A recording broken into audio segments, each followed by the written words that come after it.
Halogen को बिल्कुल अलग पढ़ेंगे, ठीक है। So nature of CX bond, that is nature of carbon halogen bond in case of alkyl halides. पहले alkyl halide करेंगे, उसके बाद allyl करेंगे, फिर comparison करेंगे बाद में, ठीक है ना। So nature of carbon halogen bond, nature of carbon halogen bond, ठीक है। देखिए okay, this is carbon halogen bond, right? This is carbon halogen bond, or we can say RX bond. ये तो R ही होगा, आपके पास alkyl group होगा. Now we know that this carbon halogen bond is polar in nature. So why this bond is polar in nature? Because of electronegativity difference. This halogen being highly electronegative will displace this electron density, this shared pair of electron towards itself. ठीक है, electron density को अपनी तरफ displace करेगा। जब ये electron density को अपनी तरफ डिस्प्लेस करेगा, इस इलेक्ट्रॉन डेंसिटी को अपनी तरफ डिस्प्लेस करेगा, इसके ऊपर चार्ज कौन सा आएगा?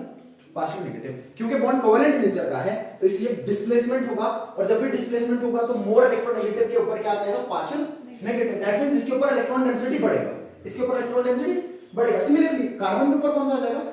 Partial positive. इसका मतलब इसके ऊपर इलेक्ट्रॉन डेंसिटी घटेगा, इसके ऊपर इलेक्ट्रॉन डेंसिटी। और यही बेसिस होते हैं रिएक्शन के। आपके पूरे ऑर्गेनिक में सबसे बेसिस होते हैं सबस्ट्रेट को देख के कि ये कौन सा रिएक्शन दे सकता है। अब देखिएगा, पहली बात मुझे पता है ये बॉन्ड का नेचर कैसा है। सब बॉन्ड तो आगे पोलर टाइप का, किस टाइप का? This is polar covalent bond, this is polar covalent bond है। तो कोवेलेंट बॉन्ड बट इसमें आयनिक कैरेक्टर होगा, और वो मैंने कल भी आपको बताया था, ठीक है ना। मैंने कल भी बताया, दो सोडियम को लेके बताया था, लेकिन कार्बन को लेके भी मामला सेम ही होगा, ठीक है। सबसे ज्यादा ये जो सबसे ज्यादा बॉन्ड स्ट्रेंथ होगा, ये मान लीजिए सबसे ज्यादा डिस्प्लेस जो होगा, ये सबसे ज्यादा डिस्प्लेस किसमें होगा? मुझे बता दो सबसे ज्यादा डिस्प्लेस किसमें होगा? ये कार्बन और हाइड्रोजन का बॉन्ड, या कुल मिला के ऐसा बोल दो सबसे ज्यादा डाइपोल मोमेंट किसमें होगा? सबसे ज्यादा डाइपोल मोमेंट क्लोरीन में होता है, एक्सेप्शन होता है, ठीक है ना, सबसे ज्यादा क्लोरीन में होता है, ठीक है ना। देखिए पहली बात, बॉन्ड किस नेचर का है? Polar covalent type. बॉन्ड किस नेचर का है? पोलर कोवेलेंट टाइप, ठीक है। अच्छा, पोलर कोवेलेंट टाइप होने के कारण ये किस वजह से पोलर कोवेलेंट टाइप, किस वजह से? Because of electronegativity difference. मैं डेल ई एन से लिख देता हूं, because of electronegativity difference between carbon and halogen. Carbon और हेलोजन के बीच में इलेक्ट्रोनेगेटिविटी डिफरेंस होने के कारण इस बॉन्ड का नेचर कैसा हो जाता है? पोलर टाइप का, ठीक है। अच्छा, ये जो कार्बन है क्योंकि ये पॉजिटिव चार्ज अटेन कर लेता है, सर पॉजिटिव चार्ज होने का ये मतलब है कि जब भी इस पे कोई नेगेटिव चार्ज वाला आके अटैक कर देगा तो ये रिएक्शन दे देगा। इसका मतलब बहुत ज्यादा ससेप्टेबिलिटी है, बहुत ज्यादा चांसेस है, प्रोबेबिलिटी है कि इसके ऊपर आगे अटैक न्यूक्लियोफाइल करे। That is why alkyl halide majority में न्यूक्लियोफिलिक सब्स्टिट्यूशन रिएक्शन देते हैं। कौन से रिएक्शंस? Nucleophilic substitution. क्यों? क्योंकि किसकी तरह बिहेव करेगा? इलेक्ट्रोफिलिक सेंटर की तरह, इलेक्ट्रोफिलिक सेंटर की तरह बिहेव करेगा। ध्यान देना, ये किसकी तरह बिहेव करेगा? कार्बन इलेक्ट्रोफिलिक सेंटर की तरह बिहेव करेगा, और इस पे आगे कौन अटैक करेगा? न्यूक्लियोफाइल। दैट इज व्हाई ये मेजॉरिटी में कौन सी रिएक्शन देगा? Nucleophilic substitution. Nucleophilic substitution. Sir ये भी तो है न्यूक्लियोफाइल, इसके ऊपर नेगेटिव चार्ज, इसके ऊपर नेगेटिव चार्ज, ये भी क्या बिहेव कर रहा है? ये भी न्यूक्लियोफाइल की तरह बिहेव कर रहा है। ये इलेक्ट्रोफिलिक सेंटर, और ये कौन सा सेंटर? Nucleophilic centre. न्यूक्लियोफाइल आके इस पे अटैक करता है, इसको हटा देता है, इसको हटा देता है। That is why nucleophilic substitution. That is why nucleophilic सब न्यूक्लियोफाइल आएगा, एक इनकमिंग न्यूक्लियोफाइल आएगा, इस पे अटैक करेगा, पुराने न्यूक्लियोफाइल को हटा देगा, न्यूक्लियोफिलिक सब्स्टिट्यूशन हो जाएगा। तो मेजॉरिटी में कौन सा रिएक्शन देता है? Nucleophilic substitution. कहीं ना कहीं किस पे डिपेंड करता है? इस बॉन्ड के नेचर पे, क्योंकि सर ये पोलर नेचर का बॉन्ड था, जिसके कारण कार्बन पे पार्शियल पॉजिटिव डेवलप हो चुका था, और ये इलेक्ट्रोफिलिक सेंटर की तरह बिहेव कर रहा था। दैट इज व्हाई इस पे कौन अटैक करेगा? न्यूक्लियोफाइल। और मेजॉरिटी में कौन से रिएक्शंस देगा? Nucleophilic additions, sorry nucleophilic substitution, nucleophilic substitution, ठीक है। अच्छा, ये एक्स आपका डिफरेंट टाइप का हो सकता है, उस बेसिस पे हम पोलैरिटी का ऑर्डर लगाएंगे। बताइए, ये हो सकता है आपका CFO, ये हो सकता है आपका CCl, ये हो सकता है आपका CBr हो, और ये हो सकता है आपका CI हो। आप C ना लिख के R भी लिख सकते हैं। अगर आप C नहीं लिखना चाह रहे हैं, आप R भी लिख सकते हैं, ठीक है। बात दोनों सेम है, आप R भी लिख सकते हो, ठीक है। अच्छा, इन चारों में सबसे स्ट्रॉन्ग बॉन्ड किसके पास होगा? तो बताइए, इन चारों में सबसे स्ट्रॉन्ग बॉन्ड, ये जो बॉन्ड है, ये जो कार्बन और हेलोजन का बॉन्ड है, ये कार्बन और हेलोजन का जो बॉन्ड होगा, ये सबसे स्ट्रॉन्ग किस पे होगा? सर ये डिपेंड करता है सबसे खतरनाक ओवरलैप किस में होगा। The bond strength of carbon halogen और the bond strength of RX that depends on the type of overlap that has taken place between carbon and halogens। पहले वाले केस में बताइए, कार्बन का कौन सा ऑर्बिटल यूज हुआ है? कार्बन का कौन सा ऑर्बिटल यूज हुआ होगा? VBT लगा लो ना, हाइब्रिडाइजेशन लगा के नाम ही चलो। सर इसका यूज हुआ होगा 2p, इसका कौन सा यूज हुआ है? इसका भी कौन सा यूज हुआ है? 2p, इसका भी कौन सा? 2p। बताइए यहाँ पे कौन सा ओवरलैप हुआ होगा? तो this is 2p 2p overlap, this is 2p 2p overlap, और ये बहुत इफेक्टिव ओवरलैप है। Same same quantum number, same same orbital, ये बहुत इफेक्टिव ओवरलैप। यहाँ पे बताइए सर, यहाँ पे ओवरलैप हुआ है 2p और 3p के बीच में, यहाँ पे 2p 4p, और यहाँ पे 2p और 5p। सेम कहानी मैंने hx में भी बताई थी, जहां पे h और f में 1s और 2p ओवरलैप था, और h और i में 1s और 5p ओवरलैप था, जो सबसे वीक था। ठीक है, तो ये वाला ओवरलैप सबसे मोस्ट इफेक्टिव है ना, most effective, most strong, most effective overlap. This is the most effective overlap. If 2p overlap is most effective, that means carbon and fluorine bond is strongest, carbon and fluorine bond is strongest। तो बताइए bond strength का अगर मैं order लिखना चाहूं तो मेरे को ये बता दो, यहां से अगर यहां पे आऊं मैं इस हिसाब से लिख लेता हूं, बॉन्ड स्ट्रेंथ का ऑर्डर क्या बनेगा सर, बॉन्ड स्ट्रेंथ अगर मैं यहां से यहां के लिए लिखूं, यहां से यहां के लिए बॉन्ड स्ट्रेंथ घटेगा। सबसे स्ट्रांग बॉन्ड किसके पास होगा, bond strength decreases, bond strength decreases. ठीक है ना, आप चाहो तो अपने हिसाब से ऑर्डर में भी लिख सकते हो। बताइए सबसे स्ट्रांग बॉन्ड कौन सा, CF। सबसे वीक बॉन्ड कौन सा, CI। सबसे वीक बॉन्ड CI का और सबसे स्ट्रांग बॉन्ड CF। ठीक है, अब बॉन्ड स्ट्रेंथ और बॉन्ड लेंथ में आपको ऑर्डर पता है, सिर्फ stronger is the bond, stronger is the bond, stronger is the bond, shorter is the bond. जितना स्ट्रांग बॉन्ड उतना बॉन्ड लेंथ कम। ठीक है, तो इनवर्सली होगा, जिसका बॉन्ड लेंथ जितना ज्यादा उसका बॉन्ड स्ट्रेंथ उतना कम, उसका बॉन्ड स्ट्रेंथ उतना। बताइए सबसे स्ट्रांग बॉन्ड किसका, C और F का, तो इसका बॉन्ड लेंथ क्या होगा, सबसे कम होगा। ठीक, मेरे को ये बताओ यहां से यहां आने पे बॉन्ड लेंथ का ऑर्डर क्या बनेगा, बॉन्ड लेंथ अगर बॉन्ड स्ट्रेंथ घट रहा है तो बॉन्ड लेंथ बढ़ रहा है, तो bond strength increases, bond strength increases. ठीक है ना, यस में इसमें भी सवाल बनते हैं, इसमें भी स्टेटमेंट वाइज सवाल बनते हैं, स्टेटमेंट वाइज सवाल बनने के चांसेस हैं। तो बॉन्ड स्ट्रेंथ सबसे ज्यादा किसका, बॉन्ड स्ट्रेंथ सबसे ज्यादा किसका, अगर मैं इस फॉर्म में लिखूं इसको सर RF इस फॉर्म में लिखूं अगर, उसके बाद RCl, फिर RBr और फिर RI। ठीक है, और बॉन्ड लेंथ का ऑर्डर क्या आएगा इसका उल्टा आ जाएगा। ठीक है, बॉन्ड लेंथ का ऑर्डर क्या आएगा, RI का सबसे ज्यादा, उसके बाद सेम डन है। ठीक है, अच्छा इसी के साथ में एक और इंपॉर्टेंट चीज वो है इनके डाइपोल मोमेंट्स या पोलैरिटी। ये इंपॉर्टेंट है डाइपोल मोमेंट या इनका पोलैरिटी। ठीक है ना, अब देखिए डाइपोल मोमेंट को डिटरमिन करने वाले बहुत सारे फैक्टर्स हैं, तो डाइपोल मोमेंट को कैलकुलेट करने वाले भी बहुत सारे फार्मूलास। ठीक है, सबसे सिंपल चीज, जब आप डाइपोल मोमेंट पढ़ते हो तो दो चीजें पढ़ते हो, that is dipole moment mu will be equal to right charge into distance, magnitude of charge multiply by distance between charges. सबसे सिंपल फार्मूला जो डाइपोल मोमेंट की डेफिनेशन में भी आप पढ़ते हो। ठीक है ना, अच्छा यही डाइपोल मोमेंट पोलैरिटी दर्शाता है। डाइपोल मोमेंट कोवेलेंट बॉन्ड में कितना पोलैरिटी होगा वो डाइपोल मोमेंट आपको बताएगा।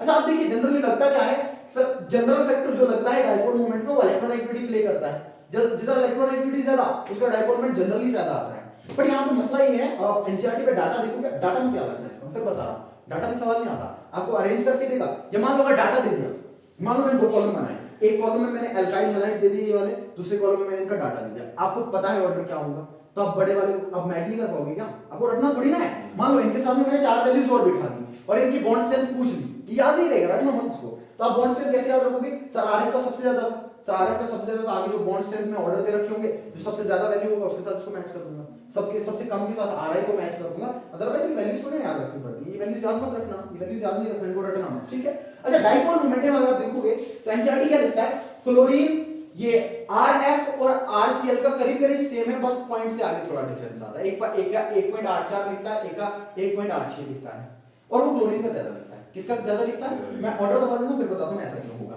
क्लोरीन का ज्यादा होगा, देखना RCl का ज्यादा है, उसके बाद RF, उसके बाद RBr और उसके बाद RI। ठीक है ना, कभी कभार क्या करता हो सकता है इस फॉर्म में ना देखे, इसको जनरली लिखे, RF पहले लिखे, मान लो ऐसा भी लिख सकता है, मैं RF पहले लिख लूं, लिख दिया मैंने RF। ठीक है, लेकिन आपको पता RF से ज्यादा किसका है, RCS का, तो मैंने एरो इस साइड लगा दिया। ठीक है, उसके बाद RBr और उसके बाद RI। ठीक है, बताइए दोनों चीजें सेम है, ये दोनों चीजें सेम है, बस एरो मैंने इधर लगा दिया, दैट मींस RF से RCL जाओगे तो बढ़ेगा। ठीक है ना, और इसका इससे कम है, दोनों चीजें सेम है। ठीक है, किसी तरीके से किसी दे सकता है। अच्छा इसका ज्यादा क्यों होगा, जो RCl है इसका ज्यादा क्यों होगा, सर इसमें दोनों फैक्टर काम करेंगे क्यू और डी। अब देखो जो चार्ज सेपरेशन है, जो मैग्नीट्यूड ऑफ चार्ज है, वो फ्लोरीन और क्लोरीन में करीब करीब सेम आता है, फ्लोरीन में थोड़ा सा ज्यादा, वो फ्लोरीन और क्लोरीन में करीब करीब सेम आता है, लेकिन जो डिस्टेंस वाला फैक्टर है ये डोमिनेट करता है क्लोरीन पे। एक दोनों चीजों को ध्यान में रखिए, तो मैग्नीट्यूड ऑफ चार्ज और डिस्टेंस वाले दोनों फैक्टर्स को अगर ध्यान में रखें तो ये करीब करीब फ्लोरीन और क्लोरीन में ये जो Q वाला फैक्टर है ये सेम आता है, बस ये जो D वाला फैक्टर है, जो डिस्टेंस वाला फैक्टर है, जो बॉन्ड लेंथ वाला फैक्टर है, ये क्लोरीन में डोमिनेट करता है। तो ओवरऑल म्यू निकालने पे आप देखोगे इसका वैल्यू ज्यादा आएगा, इसका वैल्यू ज्यादा आ जाता है डिस्टेंस वाले फैक्टर से। लेकिन ध्यान देना ऐसा ना हो ऐसा सोचे सर RI में तो सबसे ज्यादा डिस्टेंस था तो इसमें क्यों नहीं, इसमें क्यों ही बहुत कम है, इसमें मैग्नीट्यूड ऑफ चार्ज ही बहुत कम होगा, ठीक है ना, ये कॉम्पेंसेट नहीं कर पाएगा। लेकिन RCl में और RF में Q करीब करीब सेम होता है, और बस ये जो डिस्टेंस वाला फैक्टर है ये Cl में थोड़ा ज्यादा हो जाता है। दैट इज व्हाई सबसे ज्यादा डाइपोल मोमेंट या पोलैरिटी किस बॉन्ड में होगा, RCl में होगा। अब बताइए इनके ऑर्डर तो आपको रटने नहीं है, लेकिन अगर इनको कॉलम बना के दे दिया जाए क्या आप मैच नहीं कर पाएंगे, बिल्कुल कर पाएंगे। सबसे ज्यादा डाइपोल मोमेंट किसका आएगा, तो जिसका सबसे ज्यादा वैल्यू दिखे कॉलम सेकंड में उसको मैच कर दीजिए, ठीक है, और सबसे कम किसका दिखेगा, आगे वाले कॉलम में जो सबसे कम वैल्यू दिखे उसको मैच कर दीजिएगा, ठीक है, तो बहुत सिंपल हो जाएगा। सो बताइए कैसा नेचर है CX बॉन्ड का, sir because of electron negativity difference between carbon and halogen, the carbon halogen bond is polar in nature. No doubt this is type of covalent bond. So this is polar covalent bond or ionic covalent bond, right? This is polar covalent bond or ionic covalent bond, ठीक है, polar covalent bond और ionic covalent bond, ठीक है। अच्छा इसी में मान लो इसी में मैं ये पूछूं, ये polarity ना पूछ के मैं परसेंट आयोनिसिटी पूछ लूं, परसेंट आयोनिसिटी, ये सेम ही चीज है। बताइए आयोनिसिटी ज्यादा किसमें होगा, जो सबसे ज्यादा पोलर उसमें आयोनिसिटी सबसे ज्यादा किसमें आ रहा है, RCl में, उसके बाद आ रहा है RPR ये, ठीक है। So what is the bond strength order of halogen alkyl halides, so the RF bond is strongest among the following. Now why this is strongest among all the others, so because of effective overlap between 2p of carbon and 2p of fluorine. Because of this effective overlap this bond is stronger than others, ठीक है, सबसे strong ये होगा। और नीचे आने पे क्या कर जाएगा, बॉन्ड स्ट्रेंथ घटेगा। तो अगर बॉन्ड स्ट्रेंथ घटा तो बॉन्ड लेंथ बढ़ेगा, क्यों, क्योंकि आपको ये पता है bond strength is inversely proportional to bond length, ये आप MOT में भी पढ़ते हो, bond strength is inversely proportional to bond length, जितना स्ट्रांग बॉन्ड उतना बॉन्ड लेंथ कम, ये वही चीज है, बॉन्ड लेंथ कम है तो आप इसको उसी फॉर्म में पढ़ते हो, कौन सा शॉर्टर कौन सा लॉन्गर बॉन्ड, तो बात सेम ही है, ठीक है। तो बताइए इन चारों में से सबसे शॉर्टर बॉन्ड किसके पास होगा, RF के पास सबसे शॉर्टर बॉन्ड, क्यों, क्योंकि बॉन्ड क्या है, स्ट्रांग, ठीक है ना, याद रखना, stronger is the bond, shorter is the bond, stronger is the bond, stronger is the bond, shorter is the bond, shorter is the bond, जितना स्ट्रांग बॉन्ड उतना शॉर्ट बॉन्ड, जितना स्ट्रांग बॉन्ड उतना short bond होगा, ठीक है ना, जितना strong हो जाएगा उतना शॉर्ट बॉन्ड हो जाएगा, ठीक है। तो ये आ जाएगा क्या, नेचर ऑफ CX।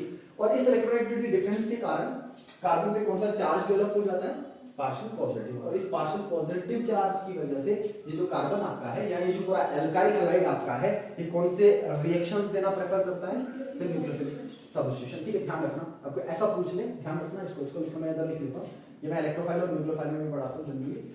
अगर मैं पूछूं आपको बताइए RX क्या है, क्या RX इलेक्ट्रोफाइल है या RX न्यूक्लियोफाइल, क्या RX इलेक्ट्रोफाइल है या RX न्यूक्लियोफाइल है, दो थोड़ा डिटेल में जाएंगे तो सर ये दोनों हैं, ठीक है, थोड़ा डिटेल में जाएंगे तो दोनों हैं, दोनों कैसे, क्योंकि सर इलेक्ट्रोनेगेटिविटी डिफरेंस के कारण इस पे पार्शियल नेगेटिव आ जाता है, इस पे पार्शियल पॉजिटिव, ये वाला इलेक्ट्रोफिलिक सेंटर की तरह काम करता है और ये वाला न्यूक्लियोफिलिक सेंटर की तरह काम करता है। लेकिन अगर दोनों ऑप्शन ना हो, मान लो सवाल में दोनों ऑप्शन ना हो, फिर आप क्या करोगे, ध्यान देना, जब भी कार्बन और हेटेरो एटम का बॉन्ड होगा, जब भी कार्बन और हेटेरो एटम का बॉन्ड होगा, मतलब कार्बन कार्बन बॉन्ड नहीं, जैसे कार्बन डबल बॉन्ड कार्बन नहीं, कार्बन ट्रिपल बॉन्ड कार्बन नहीं, कार्बन का बॉन्ड किसके साथ, या नाइट्रोजन के साथ मान लो, या कार्बन का बॉन्ड किसके साथ, हेलोजन के साथ मान लो, उस टाइम पे ये इलेक्ट्रोफाइल की तरह बिहेव करता है, पूरा मॉलिक्यूल एज अ इलेक्ट्रोफाइल, ये इलेक्ट्रोफाइल की तरह बिहेव करेंगे, किसकी तरह, इलेक्ट्रोफाइल की तरह। दैट इज व्हाई ये न्यूक्लियोफिलिक सब्स्टिट्यूशन रिएक्शन देता है, that is why nucleophilic reaction देगा, कौन सा रिएक्शन, मैं फिर बता रहा हूं, अगर दोनों ऑप्शन ना हो तो आप इसको किस कैटेगरी में रखोगे, इलेक्ट्रोफाइल्स की कैटेगरी में, किस कैटेगरी में, इलेक्ट्रोफाइल्स की कैटेगरी में। देख लो अगर मैं ऐसा लिखूं, अगर मैं लिखूं carbon double bond carbon, carbon triple bond carbon, ये आगे कार्बन कार्बन से, ठीक है ना, यहां पे हेटेरो एटम, यहां पे होमो एटम, सिर्फ कार्बन था, अच्छा यहां पे था कार्बन और हेलोजन, कार्बन और हेलोजन किसकी तरह बिहेव करते हैं, इलेक्ट्रोफाइल की तरह, और कौन सी रिएक्शंस देते हैं, अगर ये इलेक्ट्रोफाइल की तरह बिहेव करेंगे तो कौन से रिएक्शंस, न्यूक्लियोफिलिक सब्स्टिट्यूशन रिएक्शन, कुल मिला के न्यूक्लियोफिलिक रिएक्शंस है ना, nucleophilic substitution reactions, nucleophilic substitution, ये किसकी तरह बिहेव करेंगे सर, जब कार्बन और कार्बन का बॉन्ड होगा, वो डबल बॉन्ड हो या ट्रिपल बॉन्ड हो, सिंगल है, डबल बॉन्ड हो या ट्रिपल बॉन्ड हो, ये बिहेव करते हैं एज न्यूक्लियोफाइल, किसकी तरह बिहेव करेंगे, इनके पास इलेक्ट्रॉन डेंसिटी है, pi electron density, pi electron density, और अगर ये न्यूक्लियोफाइल की तरह बिहेव करेंगे तो कौन से रिएक्शंस देंगे, इलेक्ट्रोफिलिक एडिशन, इलेक्ट्रोफिलिक हमने किया है, हमने किया इलेक्ट्रोफिलिक एडिशन किया, मार्कोनी को फुल लगाया था डबल बॉन्ड पे, इलेक्ट्रोफिलिक एडिशन तो बताइए CX या RX किसकी तरह बिहेव करेगा? इलेक्ट्रोफाइल की तरह। ओवरऑल किसकी तरह बिहेव करेगा? इलेक्ट्रोफाइल की तरह। लेकिन अगर दोनों ऑप्शन हो तो दोनों की तरह, एक इलेक्ट्रोफिलिक सेंटर और दूसरा न्यूक्लियोफिलिक सेंटर। इसीलिए ये कौन से रिएक्शंस देता है मेजॉरिटी में? क्योंकि एक खुद इलेक्ट्रोफाइल की तरह बिहेव करेगा तो न्यूक्लियोफिलिक सब्स्टिट्यूशन। न्यूक्लियोफिलिक ये पता होना चाहिए कैटेगरी रिएक्शन का, फिर कर पाओगे। अच्छा कार्बन डबल बॉन्ड कार्बन या कार्बन ट्रिपल बॉन्ड कार्बन मिल जाए, सर ये न्यूक्लियोफाइल्स की तरह बिहेव करते हैं because they are rich in pi electron density and that is why they are more susceptible to be get attacked by electrophile. They give majority of reactions, that is electrophilic addition. Electrophilic addition. अच्छा अगर carbon single bond carbon होता तो, अगर carbon single bond carbon होएगा तो बता दीजिए sir, carbon single bond carbon पे तो एडिशन की कोई संभावना नहीं है, सीधी सी बात है ना, क्योंकि इलेक्ट्रॉन डेंसिटी तो है नहीं इसके पास। हाँ इसमें एक चीज हो सकती है सब्स्टिट्यूशन। इसमें कौन से रिएक्शंस हो सकते हैं? एडिशन नहीं होते इसमें। कार्बन सिंगल बॉन्ड कार्बन में एडिशन नहीं होते, सब्स्टिट्यूशन होते हैं। एक हाइड्रोजन को हटा के कोई और ले आ, सब्स्टिट्यूशन हो सकते हैं, एडिशन नहीं होते। ध्यान देना इसमें एडिशन नहीं होते, नो एडिशन, नो एडिशन। इसमें एडिशन नहीं होंगे, याद रखना। इसमें होते हैं सब्स्टिट्यूशन और वो भी इलेक्ट्रोफिलिक। इसमें होते हैं सब्स्टिट्यूशन और वो भी कौन से? Electrophilic substitutions. ठीक है, ये पढ़ लेंगे हम, ये 11th में आ जाएगा जब हम हाइड्रोकार्बन्स पढ़ेंगे उस टाइम पे आ जाएगा। ठीक है, मिटा दो इसको, ठीक है।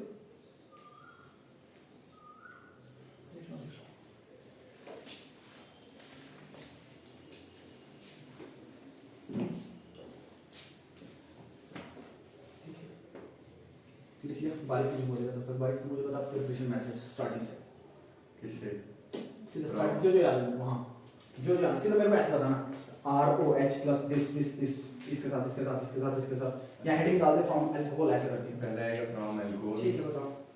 RX plus ZnCl ROH plus ZnCl in the presence of RX plus HCl in the presence of anhydrous ZnCl2 gives RCl। बहुत अच्छा। और उसके बाद आएगा जो बाय प्रोडक्ट निकल जो भी byproduct RCl आएगा। ठीक है ना, आएगा। ये कौन सा, इसको क्या बोलेंगे हम इस मेथड को? Groups process. ठीक है ना। अच्छा किस मैकेनिज्म के थ्रू जाता है? इंटरमीडिएट क्या बनता है? कार्बोकेटाइन। बहुत अच्छा। अगर कार्बोकेटाइन बन रहा है इसका मतलब क्या संभावना होगी? रीअरेंजमेंट। ठीक है, तो डायरेक्ट प्रोडक्ट अपन नहीं बना सकते। हाइड्राइड शिफ्ट कर सकता है या मिथाइल शिफ्ट कर सकता है या फिनाइल शिफ्ट कर सकता है या रिंग एक्सपेंशन, वो भी बता रखा हूं। या रिंग एक्सपेंशन हो सकता है 4 मेंबर का रिंग हो 5 में कन्वर्ट हो सकता है, हो सकता है 5 को किस में कन्वर्ट हो जाएगा? 6 में एक्सपेंड कर सकता है, लेकिन 6 से ऊपर रिंग नहीं लेगा। ठीक है, पहली। दूसरी मेथड है ROH प्लस PX3। बहुत अच्छे, PX3 से भी बना सकते हैं। ठीक है ना, PX3 से। ठीक है, PX3 से बनाने के लिए इस बार देखो क्या आएगा PX3 से बनाने में। PCl3 से बना लिया RX। बैलेंस कैसे करेंगे? 3 टाइम लेके ना, 3 टाइम आ रहा प्लस H3PO3 बहुत अच्छे। उसके बाद PCl5 से सही, उसमें बाय प्रोडक्ट तो इसी बार पूछे थे, हमने पूछे थे SO कैसे बन सकता है सवाल, वो पता है, मैंने बताया था संभावना होगी। ठीक है, ओके। उसके बाद डार्जन रिएक्शन बहुत अच्छी, एसोसिएटेड टू डार्जन रिएक्शन, उसमें बाय प्रोडक्ट SO2। और ये क्यों प्रेफर किया जाता है ये वाला मेथड जनरली? क्योंकि बाय प्रोडक्ट गैसेस में उड़ जाएंगे, जैसे गैसेस में जाके उड़ गए, इक्विलिब्रियम डिस्टर्ब हो गया, इक्विलिब्रियम जैसे डिस्टर्ब हो गया। एक बात तो ये कि और ज्यादा प्रोडक्ट बनना चाहेगा ली चार्टर के प्रिंसिपल के अकॉर्डिंग। दूसरी बात ये कि प्योर मिलेगा, कोई प्रेशर की झंझट नहीं पड़ेगी, प्यूरिफिकेशन की झंझट नहीं पड़ेगी। ठीक है, क्या बोला था RCl का डायबोल क्यों होता है? हां इस वाले में RCl में कैसा लिखना, बॉन्ड एंड डोमिनेट्स। मतलब देखो फिर बता रहा हूं, RF और RCl में ये Q वाला फैक्टर करीब दोनों में सेम होता है। ठीक है, लेकिन इस RCl में बॉन्ड लेंथ वाला फैक्टर थोड़ा सा ज्यादा हो जाता है, बॉन्ड लेंथ ज्यादा। लेकिन आप बोलोगे सर RI में सबसे ज्यादा बॉन्ड लेंथ होता है, उससे कोई फर्क नहीं पड़ेगा क्योंकि उसका Q बहुत कम होता है, तो ओवरऑल वैल्यू कम आएगा, तो RCl में ज्यादा आएगा। ठीक है, अच्छा उसके बाद ये चलो मैं आगे भी बता दूंगा। ये जो SOCl2 के साथ रिएक्शन है ना, डार्जन रिएक्शन जिसको हम बोलते हैं, ये SNI मैकेनिज्म फॉलो करता है, that is internal nucleophilic substitution. Generally आप 2 पढ़ते हो जो एनसीईआरटी के दे रखे होते हैं, जहां से सवाल बनते हैं SN1 और SN2। उसके अलावा एक और होता है SNI इंटरनल न्यूक्लियोफिलिक सब्स्टिट्यूशन, जो SO2Cl2 के साथ होता है डार्जन रिएक्शन में। ठीक है, ओके। अच्छा उसके बाद बता दीजिए next method of application, same alcohol से सेम। हां ROH NaBr बहुत अच्छे, NaBr प्लस H2SO4। ठीक है ना, दैट इज हम क्या करेंगे, सोडियम हैलाइड्स के साथ ट्रीट करेंगे सल्फ्यूरिक एसिड की प्रेजेंस में, अपने पास बन जाएंगे एल्काइल हैलाइड्स वापस। ठीक है, अच्छा उसके बाद ROH ROH plus red phosphorus. Red phosphorus, good, red phosphorus. इस बार भी था सवाल, अल्कोहल को रेड फास्फोरस के साथ ट्रीट किया था, आपके पास अल्काइल हैलाइड बनाया था और उसके बाद शायद बीटा एलिमिनेशन करवा रहा था, सवाल था इस बार भी, वो भी करेंगे, 24 वाला सवाल था इस बार, ठीक है। अच्छा उसके बाद बस ये आगे फ्रॉम अल्कोहल, अच्छा अल्कोहल के अलावा next from alkenes, from alkenes क्या क्या लगेगा एल्केन्स में, क्या क्या लगेगा, बहुत अच्छे। पहले तो फ्री रेडिकल मैकेनिज्म होगा किसकी प्रेजेंस में, सनलाइट के प्रेजेंस में रिएक्शन होगा। Cl2 या हीट। अच्छा ये मेथड जनरली उतना प्रेफर नहीं होता है अल्काइल हैलाइड्स को बनाने के लिए, ऐसा क्यों, ऐसा क्यों होगा, क्योंकि सर जब रिएक्शन फ्री रेडिकल मैकेनिज्म के थ्रू जाता है तो उसमें बहुत सारी पॉसिबिलिटीज होती हैं, और अगर मान लीजिए आपको चाहिए था 1 ब्रोमोप्रोपेन, सर साथ में 2 ब्रोमोप्रोपेन भी बन जाएगा, और 2 ब्रोमोप्रोपेन बन गया तो इसको इनके बॉइलिंग पॉइंट करीब करीब सेम होते हैं, सेपरेशन की झंझट पड़ती है, प्यूरिफिकेशन मेथड है, खर्चे वाला काम है, ठीक है, इसलिए प्रेफर नहीं होता। हाँ लेकिन जब एक ही प्रोडक्ट बने मोनोक्लोरिनेशन करने पे या मोनोहाइड्रोजनेशन करने पे तब ये प्रेफर होगा, जो सवाल उसमें भी था नियोपेंटेन, ठीक है ना, तब ये प्रेफर होगा, ओके। उसके बाद क्या इस एल्केन से हम एल्काइल आयोडाइड बनाना प्रेफर करते हैं, नहीं बनाना प्रेफर करते हैं क्योंकि उसमें रिएक्शन रिवर्स हो जाता है, ठीक है। क्या एल्काइल फ्लोराइड बनाना प्रेफर करते हैं, नहीं करते क्योंकि वो highly exothermic highly violent reaction होता है, इसलिए हमको किस मेथड से बनाया जाता है, हैलोजन एक्सचेंज से, आयोडाइड वालों को फिंकलस्टीन से और फ्लोराइड वालों को स्वार्ट्ज रिएक्शन से, ठीक है। यहां तक क्या लिख लिया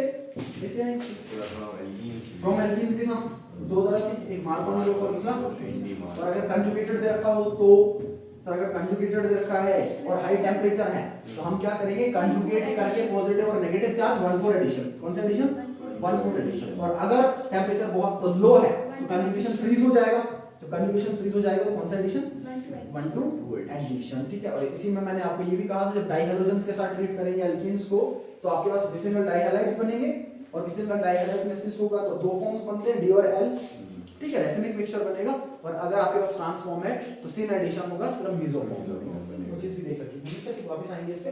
तो उसके बाद मैं लिख लेता हूं heading chemical reactions of alkyl halide, ये इंपॉर्टेंट है, दो इसमें से सवाल बहुत पूछा आए थे इस बार भी, chemical reaction of alkyl halide, chemical reaction of RX, ठीक है, सारी ना हम कर देंगे, बिल्कुल सेपरेट करेंगे, उस पूरे को बिल्कुल सेपरेट, इसकी पूरी कहानी खत्म करके उसको सेपरेट पढ़ेंगे, ठीक है ना। एनसीईआरटी मिक्स कर रखी है दोनों, बट मैंने ज्यादा कंफ्यूजन हो रहा है, इसको अलग पढ़ेंगे उसको अलग पढ़ेंगे। So chemical reactions of alkyl halide, अच्छा एक बात तो मैंने आपको बता दी that alkyl halides undergo majority of reactions that is nucleophilic substitution, ठीक है। तो पहली तरह की रिएक्शन कौन सी होता है, न्यूक्लियोफिलिक सब्स्टिट्यूशन, न्यूक्लियोफिलिक सब्स्टिट्यूशन, ठीक है। अब सर क्योंकि हैलोजन प्रेजेंट है तो ये बीटा एलिमिनेशन में भी जाता है, ये बीटा एलिमिनेशन में भी जाता है, इवन मैकेनिज्म, ठीक है ना, इवन मैकेनिज्म में भी जाता है, दैट इज ये एलिमिनेशन रिएक्शन भी देता है, ये देता है एलिमिनेशन रिएक्शन। और तीसरी रिएक्शंस जो काम में आएंगी, जिनके सवाल बनते हैं, जिसमें सबसे फेमस आपका वुड्स होता है, that is reaction with metals, reaction with metals, ठीक है ना। इसमें वुड्स पे संभावना बहुत ज्यादा होती है, वुड्स पे सवाल बने, ठीक है ना। इसमें वुड्स पढ़ेंगे जिनको कपलिंग रिएक्शंस हम पढ़ते हैं, अगले वाले में वुड्स फिटिंग पढ़ेंगे, ठीक है ना, उलमान रिएक्शन पढ़ेंगे, तो ये आएगा रिएक्शन विद मेटल्स। तीन रिएक्शंस, तीन तरह के रिएक्शंस जो एनसीईआरटी में मेंशन है, पहला न्यूक्लियोफिलिक सब्स्टिट्यूशन, दूसरा एलिमिनेशन रिएक्शंस और तीसरा रिएक्शंस विद मेटल्स, ठीक है। तो हम क्या करेंगे, हम सबसे पहले वाला न्यूक्लियोफिलिक सब्स्टिट्यूशन स्टार्ट करेंगे, ठीक है। देखिएगा बहुत मजेदार है, इसमें जितनी भी संभावनाएं बन सकती हैं सवालों की मैं सारी बता दूंगा साथ साथ में। So nucleophilic substitution, right, nucleophilic substitution of alkyl halide, as the name suggested that Rx will undergo nucleophilic substitution, that is an incoming nucleophile is going to attack on carbon atom and the already present X nucleophile will be eliminated, ठीक है ना, इसको हटा देंगे। बताइए nucleophilic substitution में क्या होगा, देखिए मैं ऐसे लिख देता हूं, general reaction, this is Rx, right, this is Rx, ठीक है। इसमें कौन अटैक करेगा, एक इनकमिंग न्यूक्लियोफाइल, मैं लिख लेता हूं NU ऊपर नेगेटिव, आप चाहो तो पेयर भी दिखा सकते हो, ठीक है ना।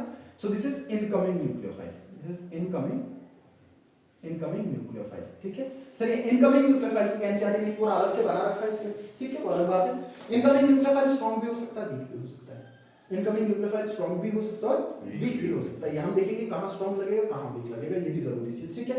अच्छा, ये जो incoming nucleophile होगा सर, ये incoming nucleophile क्या करेगा, क्योंकि ये nucleophile है, इलेक्ट्रोफिलिक सेंटर पे अटैक करेगा, ये R पे अटैक करेगा, R के पास कार्बन है, इलेक्ट्रोफिलिक सेंटर है, ये जैसे इस पे अटैक करेगा ये हट के भागेगा, ये हट के भागेगा, ये हैलोजन भागेगा, ठीक है ना। जब ये हैलोजन भागेगा आपके पास हो जाएगा कौन सा रिएक्शन, न्यूक्लियोफिलिक सब्स्टिट्यूशन, जनरल बता रहा हूं, जनरल सर, ठीक है। जब न्यूक्लियोफिलिक सब्स्टिट्यूशन होगा आपके पास क्या बन जाएगा सर, ये R और R के साथ जाके क्या जुड़ जाएगा, NU, न्यूक्लियोफाइल जुड़ेगा, ठीक है ना।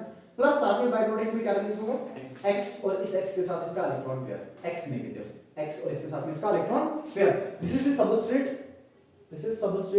that is substrate is alkyl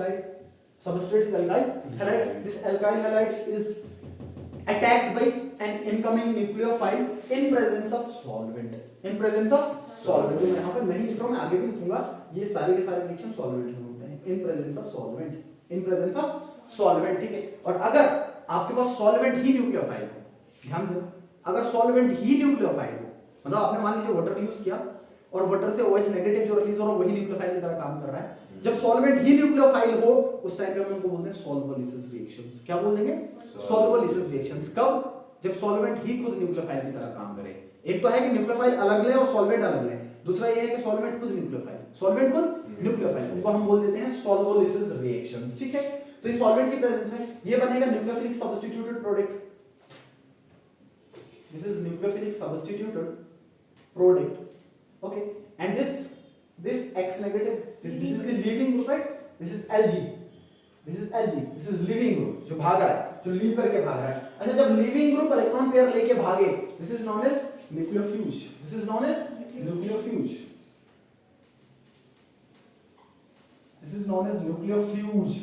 जब लीविंग ग्रुप इलेक्ट्रॉन पेयर लेके भागे उसके ऊपर नेगेटिव चार्ज हो या इलेक्ट्रॉन पेयर हो उसको हम बोलते हैं न्यूक्लियोफ्यूज न्यूक्लियो से समझ पा रहे हो इलेक्ट्रॉन रिच होगा ठीक है ना अच्छा जब आपका लीविंग ग्रुप इलेक्ट्रॉन पेयर लेके ना भागे डेफिशिएंट हो पॉजिटिव की फॉर्म में भागे मान लीजिए कहीं से पॉजिटिव निकल गया उसको हम बोल देते हैं इलेक्ट्रोफ्यूज क्या बोल देंगे वो कहां पे मिलेगा आपको सर वो इन रिएक्शंस में नहीं मिलेगा वो इलेक्ट्रोफिलिक सब्स्टिट्यूशंस में मिलेगा किन में मिलेगा इलेक्ट्रोफिलिक सब्स्टिट्यूशंस में तो ये न्यूक्लियोफ्यूज ये क्या रिलीज हो जाएगा न्यूक्लियोफ्यूज रिलीज हो जाएगा this is the general scheme of nucleophilic substitution reactions where this substrate Rx is attacked by an incoming nucleophile this incoming nucleophile will attack on electrophilic center carbon and this X is eliminated as a leaving group so we will get a nucleophilic substituted product now this general reaction can takes place via two mechanisms which are generally mentioned in your NCERT दो mechanism इसके अलावा भी होते हैं but जो general दो mechanism है जिनसे सवाल नीट में आते हैं वो एक SN1 और एक SN2 ठीक है ना न्यूक्लियोफिलिक सब्स्टिट्यूशन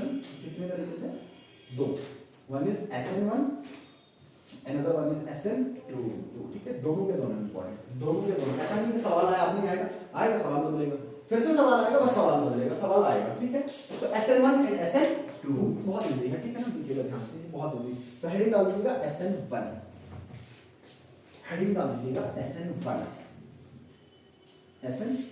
काइनेटिक्स भी लगना है साथ साथ में ऑब्वियस है ना केमिकल काइनेटिक्स भी साथ साथ में लगना है सो फर्स्ट इज SN1 अब इसके बारे में जो खास बातें हैं वो पहले लिख देता हूं ठीक है ना पहली बात SN1 is unimolecular nucleophilic substitution right this is unimolecular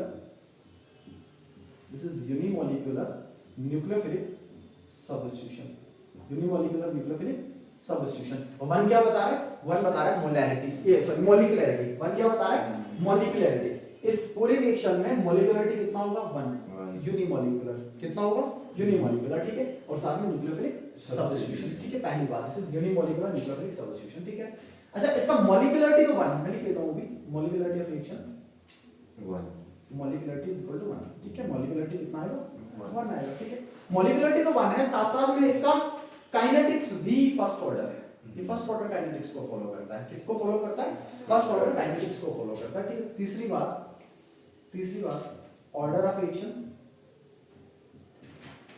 one that is they follow first order kinetics they follow first order kinetics ठीक है ना फर्स्ट ऑर्डर काइनेटिक्स में आपको मोटी बातें याद होंगी अगर आपको फर्स्ट ऑर्डर काइनेटिक्स में मोटी बातें पूछूं बताइए फर्स्ट ऑर्डर काइनेटिक्स लगना नहीं है यहाँ पे बट फिर भी घुमा सकते हैं ना ठीक है बताइए फर्स्ट ऑर्डर काइनेटिक्स में हाफ लाइफ किसके बराबर होता है T1/2 0.693/K याद है it is independent of initial concentration 23 में सवाल भी था जहां पे ग्राफ पूछा था इंडिपेंडेंट है तो सीधा लीनियर बनेगा चेंज ही नहीं कर रहा है ठीक है अच्छा उसके बाद इसका जो K वैल्यू है वो कैसे निकालते हो रेट कांस्टेंट कैसे निकालते हैं 2.303/T log इनिशियल अपॉन या A0/80 ठीक है ऐसे निकालते हैं तो ये आ जाएगा फर्स्ट ऑर्डर काइनेटिक्स को फॉलो करेगा अच्छा ठीक है इसके बाद सर क्योंकि ये यूनिमॉलिक्यूलर ये उल्टा याद रखना ये यूनिमॉलिक्यूलर न्यूक्लियोफिलिक सब्स्टिट्यूशन दो स्टेप्स में होता है SN1 दो स्टेप्स में, SN2 एक स्टेप में, इसको उल्टा याद रखना। SN1 से कंफ्यूजन मत रखना कि यहाँ पे 1 दे रखा था तो कहीं एक ही स्टेप में खत्म ना हो। SN1 दो स्टेप्स में होगा। कितने स्टेप्स में? It is two step reaction, it is two step reaction, very very important, it is two step reaction, it is two step reaction, ठीक है ना, याद रखना, उल्टा याद रखना, भूलना मत इसको। SN1 यूनिमोलिकुलर तो है लेकिन मोलिकुलरिटी 1 है, लेकिन सर ये रिएक्शन कितने स्टेप्स में होगा? दो स्टेप्स में होगा। कितने स्टेप्स में? दो स्टेप्स में, टू स्टेप रिएक्शन है, ठीक है। अच्छा उसके बाद अगर ये रिएक्शन दो स्टेप्स में होगा तो बताइए इसमें ट्रांजिशन स्टेट्स भी कितने इन्वॉल्व होंगे? दो transition states, two transition state, इसमें आपके पास होंगे टू ट्रांजिशन स्टेट्स, बहुत इंपॉर्टेंट बात है, टू ट्रांजिशन स्टेट्स, ठीक है। और इन दो स्टेप्स में से पहला स्टेप आरडीएस होता है, इन दो स्टेप्स में से पहला स्टेप आरडीएस, ठीक है ना। First step is RDS, first step is RDS, पहला स्टेप रेट डिटरमाइनिंग स्टेप, और पहला स्टेप होगा रेट डिटरमाइनिंग स्टेप है, ऑर्डर सिर्फ वही बता देगा, स्लोएस्ट स्टेप भी ऑर्डर बता देगा, अगली जाने की जरूरत नहीं पड़ती, ठीक है ना। दो ट्रांजिशन स्टेट्स, ट्रांजिशन स्टेट्स कितने हो जाएंगे? दो देखने को मिल जाएंगे, ठीक है। अच्छा अब इसके बाद मेरे को ये बता दीजिए इस SN1 में जो इंटरमीडिएट बनते हैं वो क्या होंगे? यही तो डिसाइडिंग फैक्टर है इस पूरी रिएक्शन का, कार्बोकेटाइन। इंटरमीडिएट क्या बनेंगे? कार्बोकेटाइन, ठीक है, carbocation intermediate, carbocation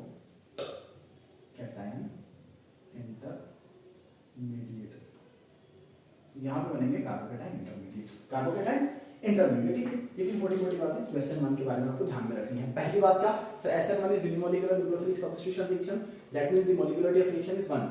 Now it follows first order kinetics, that means the order of reaction is also 1. This reaction takes place in two steps. Reaction takes place in two steps, and the first step is slowest step, that is the first step is rate determining step, and since the reaction takes place in two steps, that means two transition states are involved. Two transition states are involved, and the intermediate form is carbocation intermediate, ठीक है। SN1 reaction takes place in presence of polar protic solvent, last point को यहां पे, it takes place in presence of polar protic solvent, PPS। ये reaction किसकी presence में होगा? Polar protic solvent. तो कभी-कभार अगर सिर्फ रिएक्शन पूछ रखा है ना, सॉल्वेंट देख के पहचान लोगे कि पोलर प्रोटिक था या पोलर एप्रोटिक था, किस में रिएक्शन हो रहा था, देख के पता चल जाता है। SN1 किस में होंगे? Polar protic solvent. Polar protic का मतलब सर पोलर तो होगा ही होगा, साथ में प्रोटॉन देने वाला भी होगा, पोलर भी और साथ में प्रोटॉन। जैसे मान लीजिए H2O लिख लेता हूं, पोलर प्रोटिक सॉल्वेंट, ठीक है। ये मान लीजिए CH3OH लिख लेता हूं, पोलर प्रोटिक सॉल्वेंट है, ठीक है। ये मान लो लिख लेता हूं CH3COH, बताइए प्रोटॉन ये भी डोनेट करता है, सारे के सारे polar, these are polar protic solvents, polar protic solvent. तो अगले वाले किसमें होंगे? SN2 जब हम पढ़ेंगे पोलर एप्रोटिक, नॉन पोलर में पोलर एप्रोटिक, पोलर एप्रोटिक, जिनमें बहुत फेमस नाम आते हैं आपके, THF आता है, टेट्राहाइड्रोफ्यूरन, DMF आता है, DMSO आता है, DMS आता है, ठीक है, बहुत फेमस नाम उसमें आ जाते हैं। आप even acetone is also polar aprotic solvent, ठीक है, वो SN2 में पढ़ लीजिए। सो SN1 के बारे में पहली बात, this is unimolecular nucleophilic substitution, ठीक है। दूसरी बात, molecularity is 1, it follows first order kinetics, ठीक है, and two step reaction, that is the first step is rate determining step, slowest step, two transition states are involved, carbocation intermediates are formed, and the reaction takes place in presence of polar protic solvent, polar protic solvent, ठीक है जी। अब देखते हैं इसका mechanism, और उसके बाद इसके एनर्जी प्रोफाइल डायग्राम्स की बात करेंगे, उसके बाद करेंगे इसमें बहुत सारे सवालों की बात, ठीक है। देखिए यहाँ पे लिख लेता हूँ मैं mechanism of SN1, mechanism of SN1, ठीक है। दो स्टेप्स में, तो स्टेप 1 अलग लिखेंगे, स्टेप 2 अलग लिखेंगे। पहला लिख लेता हूं मैं स्टेप 1, ठीक है। ध्यान से स्टेप 1 में क्या होगा? जो सबस्ट्रेट हमारे पास होगा, तो the substrate that is alkyl halide, मैं बना दूं यहां पे, मान लीजिए मैं इस तरीके से सबस्ट्रेट बना लूं, this is R, this is R, this is R and this is X, okay. ये क्या है? दिस इज सबस्ट्रेट, ये आ गया substrate, substrate, this is substrate, ठीक है। तो पहले स्टेप में ये सबस्ट्रेट पोलर प्रोटिक सॉल्वेंट की प्रेजेंस में, किसकी प्रेजेंस में? पोलर प्रोटिक सॉल्वेंट की प्रेजेंस में, ध्यान देना ये बहुत जरूरी है। इसका काम क्या है मैं साथ साथ में बताऊंगा। ये पोलर प्रोटिक सॉल्वेंट क्या करता है? जनरली अगर आप कार्बन और हेलोजन की बॉन्ड एंथैल्पी की बात कर लो, सर कार्बन और हेलोजन की बॉन्ड एंथैल्पी तो अच्छी खासी होती है, कार्बन और हेलोजन की बॉन्ड एंथैल्पी अच्छी खासी, बॉन्ड स्ट्रेंथ अच्छा खासा होगा। अब मेन सवाल ये है सर क्या ड्राइविंग फोर्स होगी कि ये हेलोजन इस कार्बन को छोड़ के भाग जाए? क्या यहाँ पे ड्राइविंग फोर्स होगी कि हाइड्रोजन इस कार्बन को छोड़ के भागे? तो ये तो स्टेबल लग रहा है, इसने तो बॉन्ड बना रखा है, तो क्यों भागेगा? इसको भागने में हेल्प करेगा ये पोलर प्रोटिक सॉल्वेंट। देखो ध्यान से, पहली बात, ये पोलर प्रोटिक सॉल्वेंट क्या करेगा? इस कार्बन और हाइड्रोजन की बॉन्ड एंथैल्पी को कम कर देता है। बहुत इंपॉर्टेंट बात, पोलर प्रोटिक सॉल्वेंट की प्रेजेंस में ये कार्बन और हाइड्रोजन की बॉन्ड एंथैल्पीज बहुत कम हो जाती है। पहले ये बॉन्ड बहुत स्ट्रांग था और बाद में इसको तोड़ने के लिए जो एनर्जी लगेगी वो बहुत कम, लेकिन किसकी प्रेजेंस में? पोलर प्रोटिक सॉल्वेंट की प्रेजेंस में, बिकॉज़ इसके डाइइलेक्ट्रिक कांस्टेंट इसको वीक कर देंगे, इस कार्बन और हाइड्रोजन के बॉन्ड को। ध्यान देना, एक ही से लगेगा, पोलर प्रोटिक सॉल्वेंट के ऊपर चार्जेस होते हैं, ये क्या करेंगे? इस दोनों के बॉन्ड को क्या कर देंगे? वीक कर देंगे, बॉन्ड एंथैल्पी कम कर देगा। पहली बात, ये पोलर प्रोटिक सॉल्वेंट क्या करेगा? कार्बन और हाइड्रोजन की बॉन्ड एंथैल्पी जो गैसियस में बहुत ज्यादा होगी, अगर आप इसको गैसियस में रखो ना, गैसियस में बॉन्ड एंथैल्पी बहुत ज्यादा, लेकिन इसी को वाटर में डाल दो सर, वाटर में डालने के बाद ये बॉन्ड एंथैल्पी बहुत कम हो जाती है, इस बॉन्ड को ब्रेक करना इजी हो जाता है, बॉन्ड को ब्रेक करना इजी हो जाएगा। क्या ड्राइविंग फोर्स है इस बॉन्ड को तोड़ने के लिए? ये ड्राइविंग फोर्स है। ये पोलर प्रोटिक सॉल्वेंट हेल्प करेगा इसकी बॉन्ड की क्लीवेज में। अच्छा, ये क्या करेगा? ये बॉन्ड हेटेरोलिटिकली क्लीव करेगा, क्योंकि क्लोरीन मैसिव इलेक्ट्रॉन खींच रहा है पहले से, क्लोरीन इलेक्ट्रोनेगेटिव है, ये पहले से इलेक्ट्रॉन खींचना चाहता है, और इसको और ज्यादा हेल्प कौन कर रहा है? इसको और बूस्ट कर रहा है पीपीएस। ये अपने इस पूरे कार्बन और हाइड्रोजन के बॉन्ड को ब्रेक करके भागेगा। अच्छा, जब ये ब्रेक करके भाग जाएगा तो यहां पर रिलीज हो जाएगा एक्स नेगेटिव। क्या रिलीज होगा? X negative. पीछे क्या बचा? ये सबस्ट्रेट, लेकिन ये सबस्ट्रेट में कार्बन के ऊपर कौन सा चार्ज बन जाएगा? कार्बन के ऊपर पॉजिटिव चार्ज, और सर ये जो आर ग्रुप थे, ये आर ग्रुप अपने आप को रीअरेंज करेंगे सो दैट ये मैक्सिमम एंगल पे अपने आप को रीअरेंज कर पाए। ये अपने आप को रीअरेंज करना चाहेंगे मैक्सिमम एंगल पे, सो दैट स्टेबिलिटी है। क्या आ जाए? स्टेबिलिटी। अच्छा, ये जो सबस्ट्रेट था सर, इनिशियली जब आप इस सबस्ट्रेट को देखोगे ये टेट्राहेड्रल था और हाइब्रिडाइजेशन sp3 था। ये कैसा था? टेट्राहेड्रल था और इसका हाइब्रिडाइजेशन कैसा था? sp3 था। जैसे ही पोलर प्रोटिक सॉल्वेंट आया, पोलर प्रोटिक सॉल्वेंट की प्रेजेंस में ये जो कार्बन और हाइड्रोजन का बॉन्ड है ये वीक हो जाता है, इसका बॉन्ड एंथैल्पी बहुत कम हो जाता है, ये ब्रेक करके निकल जाएगा। अच्छा, जैसे ही ब्रेक करके निकलेगा, ये पीपीएस एक और काम ये करता है सर, ये जो आपके पास एक्स नेगेटिव बनेगा इसको सॉल्वेट कर देता है। बताइए, इसके ऊपर नेगेटिव चार्ज और पोलर सॉल्वेंट है, पोलर सॉल्वेंट इसको सॉल्वेट कर देगा, इसको स्टेबलाइज कर देगा। इसको क्या कर देगा?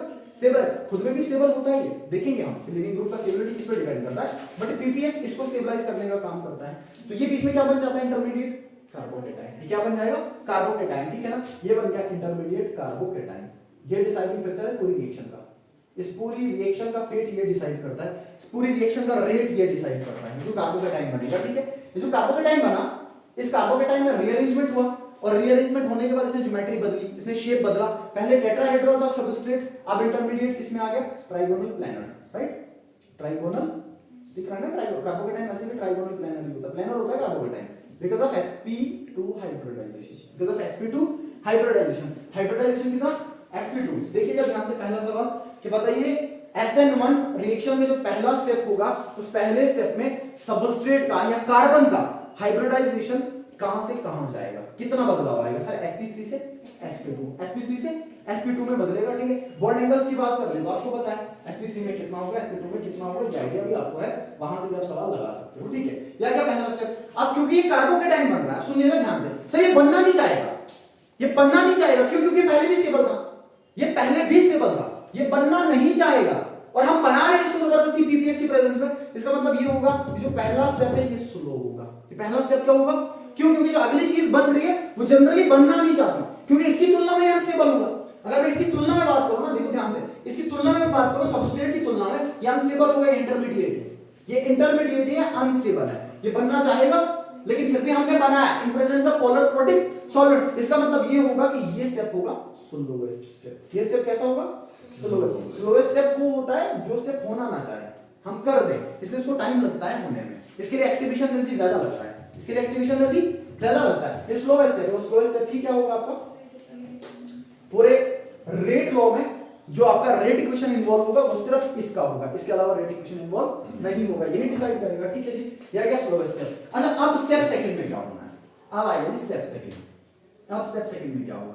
स्टीरियोकेमिस्ट्री की बात भी साथ-साथ में लोगों में साथ-साथ में इसकी स्टीरियोकेमिस्ट्री की बात भी करेंगे। ठीक है सर, स्टेप सेकंड में जैसे ये कार्बोकेटाइन आपका जनरेट हुआ, ये जो कार्बोकेटाइन जनरेट हुआ, दिस इज कार्बोकेटाइन, इस कार्बोकेटाइन पे अब इनकमिंग न्यूक्लियोफाइल आके अटैक करता है। अब देखिएगा कि ये क्यों फर्स्ट ऑर्डर काइनेटिक्स को फॉलो करता है, क्यों सेकंड ऑर्डर काइनेटिक्स को फॉलो नहीं करता? बताइए, इस पे अटैक करने वाला कौन आ गया? Nucleophile, anti negative. अब मुझे बताना, अगर न्यूक्लियोफाइल इस पे अटैक करता तो सर यहां पे कंपटीशन होता, कंपटीशन इसलिए होता क्योंकि इसके पास पहले से भी तो न्यूक्लियोफाइल था, तो वहां पे कंपटीशन आ जाता। फिर अगर स्ट्रॉन्ग न्यूक्लियोफाइल होता तब जाके वो इसको सब्स्टिट्यूट कर पाता, अदरवाइज सब्स्टिट्यूट। लेकिन यहां पे कंपटीशन ही खत्म हो गया। क्यों? क्योंकि अब न्यूक्लियोफाइल हमने हटा रखा है, अब तो सिर्फ पॉजिटिव सेंटर दिख रहा है। अगर पॉजिटिव सेंटर दिख रहा है तो ये जो न्यूक्लियोफाइल है, चाहे ये स्ट्रॉन्ग हो चाहे ये वीक हो, ये अटैक करेगा। और ये जनरली वीक होता है। जनरली कैसा होगा? क्योंकि स्ट्रॉन्ग की नीड है नहीं, स्ट्रॉन्ग की नीड नहीं है। स्ट्रॉन्ग की नीड तब होती जब डायरेक्ट इस पे अटैक करना होता। तो ये जो न्यूक्लियोफाइल आ रहा है, ये न्यूक्लियोफाइल जनरली कैसा होता है? Weak nucleophile. याद रखना इसको, बहुत इंपॉर्टेंट बात है, यहां से भी सवाल बन सकता है। ये न्यूक्लियोफाइल कैसा होगा? Weak nucleophile. इसका मतलब SN1 में कौन से न्यूक्लियोफाइल रिएक्शन इन्वॉल्व होंगे रिएक्शन में? वीक। और SN2 में स्ट्रॉन्ग। SN2 में क्यों? क्योंकि उसमें डायरेक्ट अटैक करना पड़ता है, इसमें डायरेक्ट अटैक नहीं है, इसमें पहले कार्बोकेटाइन बनेगा, उसमें डायरेक्ट अटैक है तो इससे स्ट्रॉन्ग होना चाहिए, उसमें स्ट्रॉन्ग न्यूक्लियोफाइल और इसमें वीक न्यूक्लियोफाइल। ठीक है, अब बताइए जब ये अटैक करेगा, जब ये तुरंत होगा, ये फास्ट स्टेप होगा। ये कैसा होगा? Fast step. क्यों फास्ट स्टेप होगा? सर एक पे पॉजिटिव दूसरे पे नेगेटिव, ये तो होना ही चाहिए स्टेबल, तो ये जल्दी से जाके अटैक करेगा। अच्छा, इसके अटैक की दो पॉसिबिलिटीज, इसके अटैक की दो पॉसिबिलिटीज, इसके अटैक की दो पॉसिबिलिटीज। ये जो कार्बोकेटाइन आपके पास इंटरमीडिएट बना, इस कार्बोकेटाइन इंटरमीडिएट में दो पॉसिबिलिटीज कि जो न्यूक्लियोफाइल आके अटैक करेगा। मान के चलो ये न्यूक्लियोफाइल है, मान के चलो ये न्यूक्लियोफाइल है। ठीक है, ये आपका कार्बोकेटाइन प्लेनर होता है, ये कार्बोकेटाइन इसको ऐसे लिखो, प्लेनर एक ही प्लेन में, एक ही प्लेन में, इसलिए मैंने प्लेनर लिखा था, एक ही प्लेन में। इधर से देख लो, एक्स एक्सिस में तीनों दिखेंगे। ठीक है, ये आ रहा है न्यूक्लियोफाइल, ये क्या आ रहा है? न्यूक्लियोफाइल। सर न्यूक्लियोफाइल के पास दो ऑप्शन होते हैं, जब इनकमिंग न्यूक्लियोफाइल आए और कार्बोकेटाइन पे अटैक करे, इसके पास दो पॉसिबिलिटीज हैं। एक तो ये करेगा कि ये अटैक करेगा वहां से जहां से आपका हेलोजन निकला था। मान लीजिए आपका हेलोजन यहां पे था, मान लीजिए हेलोजन यहां पे था, ठीक है ना, वो टेट्राहेड्रल था, प्लेनर भी था, वो टेट्राहेड्रल था, यहां से न्यूक्लियोफाइल निकला। अच्छा, जब यहां से न्यूक्लियोफाइल निकलेगा तो या तो आपका इनकमिंग न्यूक्लियोफाइल आके यहां पे अटैक करेगा, लिविंग ग्रुप जहां से निकला, या तो न्यूक्लियोफाइल आके वहां से अटैक करे, दैट इज ऐसा मान लो अबोव द प्लेन, ऐसा मान लो above the plane, that is known as frontal attack, that is known as frontal attack. कि अब न्यूक्लियोफाइल वहां से अटैक करे जहां से क्या हटा था? हेलोजन। जिस पोजीशन से हेलोजन हटा था, अगर उसी पोजीशन से आके न्यूक्लियोफाइल अटैक करे, that is known as frontal attack, that is known as frontal attack. तो ये आके अटैक कर सकता है फ्रंटल अटैक, 50% चांसेस है कि करेगा। अच्छा, दूसरा ऑप्शन इसके पास ये है, सर ये फ्रंटल अटैक ना करके बैक अटैक कर ले। ये फ्रंटल अटैक ना करके कहां से अटैक कर ले? बैक अटैक कर ले। ठीक है, सुनना ध्यान से, ये था आपके पास पेन, ये था आपके पास हेलोजन, ये था हेलोजन, ये था हेलोजन, ये पहले से प्रेजेंट था। ज्योमेट्री कैसा? तो this is tetrahedral, this substrate is tetrahedral. When in presence of polar protic solvent, when this living group eliminated, when this living group leaves the reaction, when this living group is eliminated from the substrate, this carbocation rearrange itself and get into trigonal planar shape. ये किस में आ जाएगा? Trigonal planner shape में आएगा। किस में आ गया? ये आ गया ट्राइगोनल प्लानर शेप में। ठीक है, now from the position or from the side from where this x has been eliminated, this incoming nucleophile can either attack from that position, that is from above the plane जहां से x निकला था, which is known as frontal attack, which is known as, अगर ये frontal attack करेगा, मुझे बताइए ये फ्रंटल अटैक करेगा तो इनको पुश मिलेगा, ये रीअरेंज करना चाहेंगे अपने आप को, एंगल को उसी हिसाब से एडजस्ट करना चाहेंगे, तो क्या करेंगे सर? ये बिल्कुल वैसा ही दिखेगा जैसे पहला था, जैसे स्टार्टिंग में था, क्योंकि स्टार्टिंग में भी तो ऐसे ही था। मैंने ये लेके आया, इसने अपने आप को रीअरेंज किया और ये वापस आके अटैक कर रहा है न्यूक्लियोफाइल आपका, इसने अपने आप को रीअरेंज कर लिया, फिर से बिल्कुल वैसा ही दिखेगा जैसा सबस्ट्रेट था। दैट मींस कॉन्फ़िगरेशन में बदलाव नहीं आएगा, कॉन्फ़िगरेशन में बदलाव नहीं आएगा, रिटेंशन होगा। क्या होगा? अगर कॉन्फ़िगरेशन में बदलाव ना आए, जो ग्रुप सबस्ट्रेट में जैसे थे, अगर वो प्रोडक्ट में बिल्कुल वैसे ही दिखे, then that is known as retention in configuration, retention in. लेकिन दूसरा ऑप्शन इस न्यूक्लियोफाइल के पास क्या था कि सर फ्रंटल अटैक ना करके रियर अटैक कर ले। अच्छा, जब ये बिलो द प्लेन अटैक करेगा, रियर अटैक करेगा, फिर ये ग्रुप्स कहां की तरफ खुलेंगे? ऊपर की तरफ, ये ऐसे आ जाएंगे, यहां से न्यूक्लियोफाइल आ गया। अब बताइए पहले सबस्ट्रेट में कहां थे?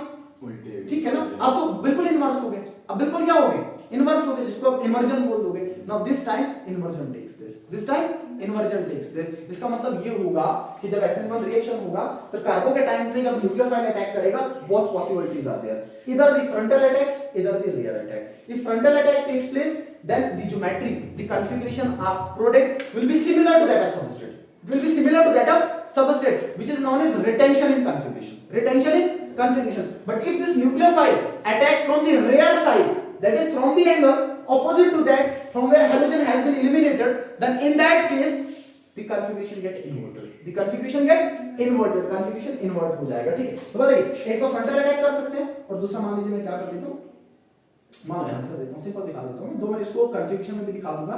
रेयर अटैक, अच्छा जब फ्रंटल अटैक होगा सर बिल्कुल वैसा ही बनेगा जैसे सबस्ट्रेट था। तो देखो ऐसे कार्बन, ये R, ये R और ये R, ये मैं सिंपल फॉर्म में दिखा रहा हूँ, इसको मैं अभी थोड़ी देर में चेंज करके दिखा दूंगा। यहाँ से क्या जुड़ गया, क्या ये बिल्कुल वैसा ही नहीं है जैसे सबस्ट्रेट था? This is known as retention. This is known as retention in configuration. Retention in configuration. This is known as retention in configuration. ठीक है। प्लस दूसरा कैसा बनेगा सर? अब ये न्यूक्लियोफाइल बिल्कुल इसके ऑपोजिट साइड से अटैक करे, फिर बताइए मैं इसको ऐसे बना लूंगा सर, ये कार्बन, ये R ग्रुप, ये R ग्रुप, ये R ग्रुप और यहाँ से आके क्या जुड़ गया न्यूक्लियोफाइल, यहाँ से आके क्या जुड़ गया? बताइए पूरे के पूरे ग्रुप वो लेफ्ट पे थे या राइट पे आ गए। This is known as inversion. दो इसका एक बेस्ट मॉडल ये होगा कि आप अबोव द प्लेन और बिलो द प्लेन शो करो, बट अभी तो सिंपल करने के लिए मैं ऐसा कर रहा हूँ। This is known as inversion. This is known as inversion. That means if one of the product is showing R configuration, the other will show S configuration. If one is rectus, the other one will be sinister. अगर एक R होगा तो दूसरा S होगा, दोनों की configuration अलग, same configuration वाला retention और different वाला inversion, different वाला inversion। और ध्यान देना इसमें ध्यान रखना एक और बात, retention और inversion तो जनरली तो लिखा रहता है कि 50-50 बनते हैं, बट inversion थोड़ा ज्यादा बनता है। याद रखना जनरली ऐसा लिखा रहता है कि 50-50 बनते हैं। कितने बनते हैं? 50-50 बनते हैं। फिर मैं बता दूं इस वाले के चांसेस थोड़े ज्यादा रहते हैं, ये आपका बनेगा थोड़ा ज्यादा। सो इन्वर्जन वाला इसमें क्या रहेगा? It is more than 50%, it is more than 50%। याद रखना इसको, इसको याद रखना, इसको याद रखना, इसको याद रखना। बनेगा रेसिमिक मिक्सचर, बनेगा क्या? काय को रेसिमिक मिक्सचर? क्योंकि सर एक रिटेंशन तो दूसरा इन्वर्जन, आपको पता है ये दोनों एक दूसरे के क्या होंगे? मिरर इमेजेस, और वो भी कैसे? Non super impossible, non super impossible, ठीक है ना? ये दोनों तो ऐसे ही बनेंगे, बनेगा तो रेसिमिक मिक्सचर, बनेगा रेसिमिक मिक्सचर। लेकिन अगर मैं आपको ये पूछूं क्या ये रेसिमिक मिक्सचर 100% रेसिमिक होगा या 100% रेसिमिक नहीं हो? 100% तब होता जब ये 50 बनता और ये 50 बनता। फिर बताओ इन्वर्जन वाला थोड़ा ज्यादा बनता है। ऐसा इसलिए होता है, सुना ध्यान से, ऐसा इसलिए होता है क्योंकि सर ये जो रिएक्शन है, ये रिएक्शन जितना स्लो हमें लग रहा है उतना होता नहीं है। ओवरऑल तो रिएक्शन फास्ट ही होता है, तो जो अटैक के चांसेस होते हैं वो रेयर से ज्यादा हो जाते हैं। जो अटैक के चांसेस है वो रेयर से ज्यादा होते हैं, मतलब इन्वर्जन के चांसेस ज्यादा बनते हैं। इन्वर्जन थोड़ा 50% से ज्यादा होता है। तो जो रेसिमिक मिक्सचर बनेगा वो प्योर रेसिमिक मिक्सचर नहीं होगा, उसमें इन्वर्जन वाला थोड़ा ज्यादा मिलेगा, इन्वर्जन वाला प्रोडक्ट थोड़ा ज्यादा मिल जाता है। तो प्रोडक्ट की स्टीरियोकेमिस्ट्री कैसी होगी? तो प्रोडक्ट की स्टीरियोकेमिस्ट्री कैसी होगी? रिटेंशन भी होगा और इन्वर्जन भी होगा, रिटेंशन भी होगा और इन्वर्जन भी होगा, ठीक है? इसलिए यहां तक ऊपर रोल में डाल देता हूं मैं।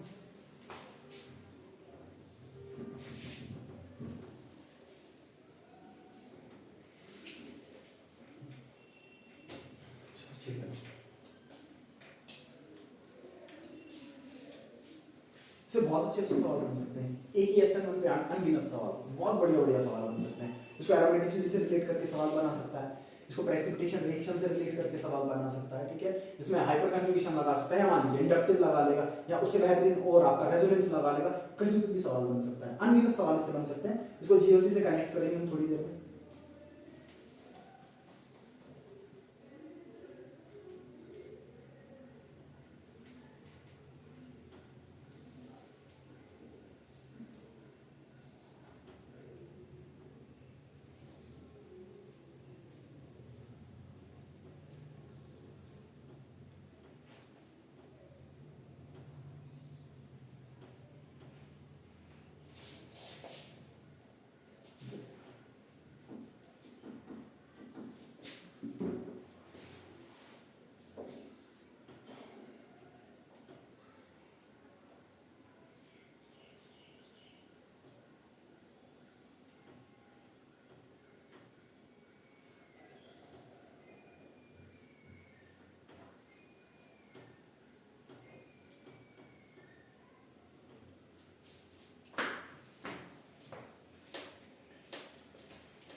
इसमें काइनेटिक का वो भी पढ़ेंगे, वो भी क्वेश्चन में बता दूंगा काइनेटिक का क्या रोल होगा, उसमें क्वेश्चन में बता दूंगा।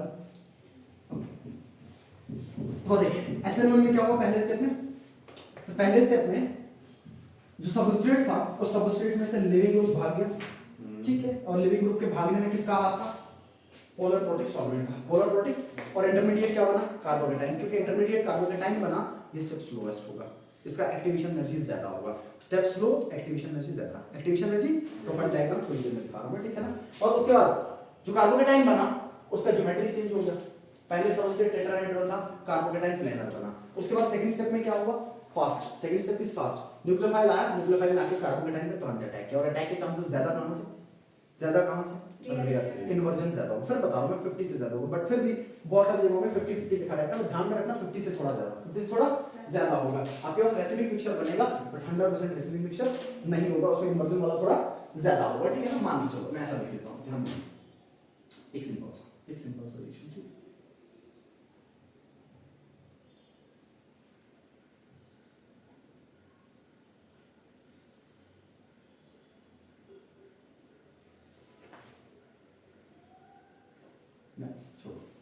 ऐसे कर लेते हैं, ठीक।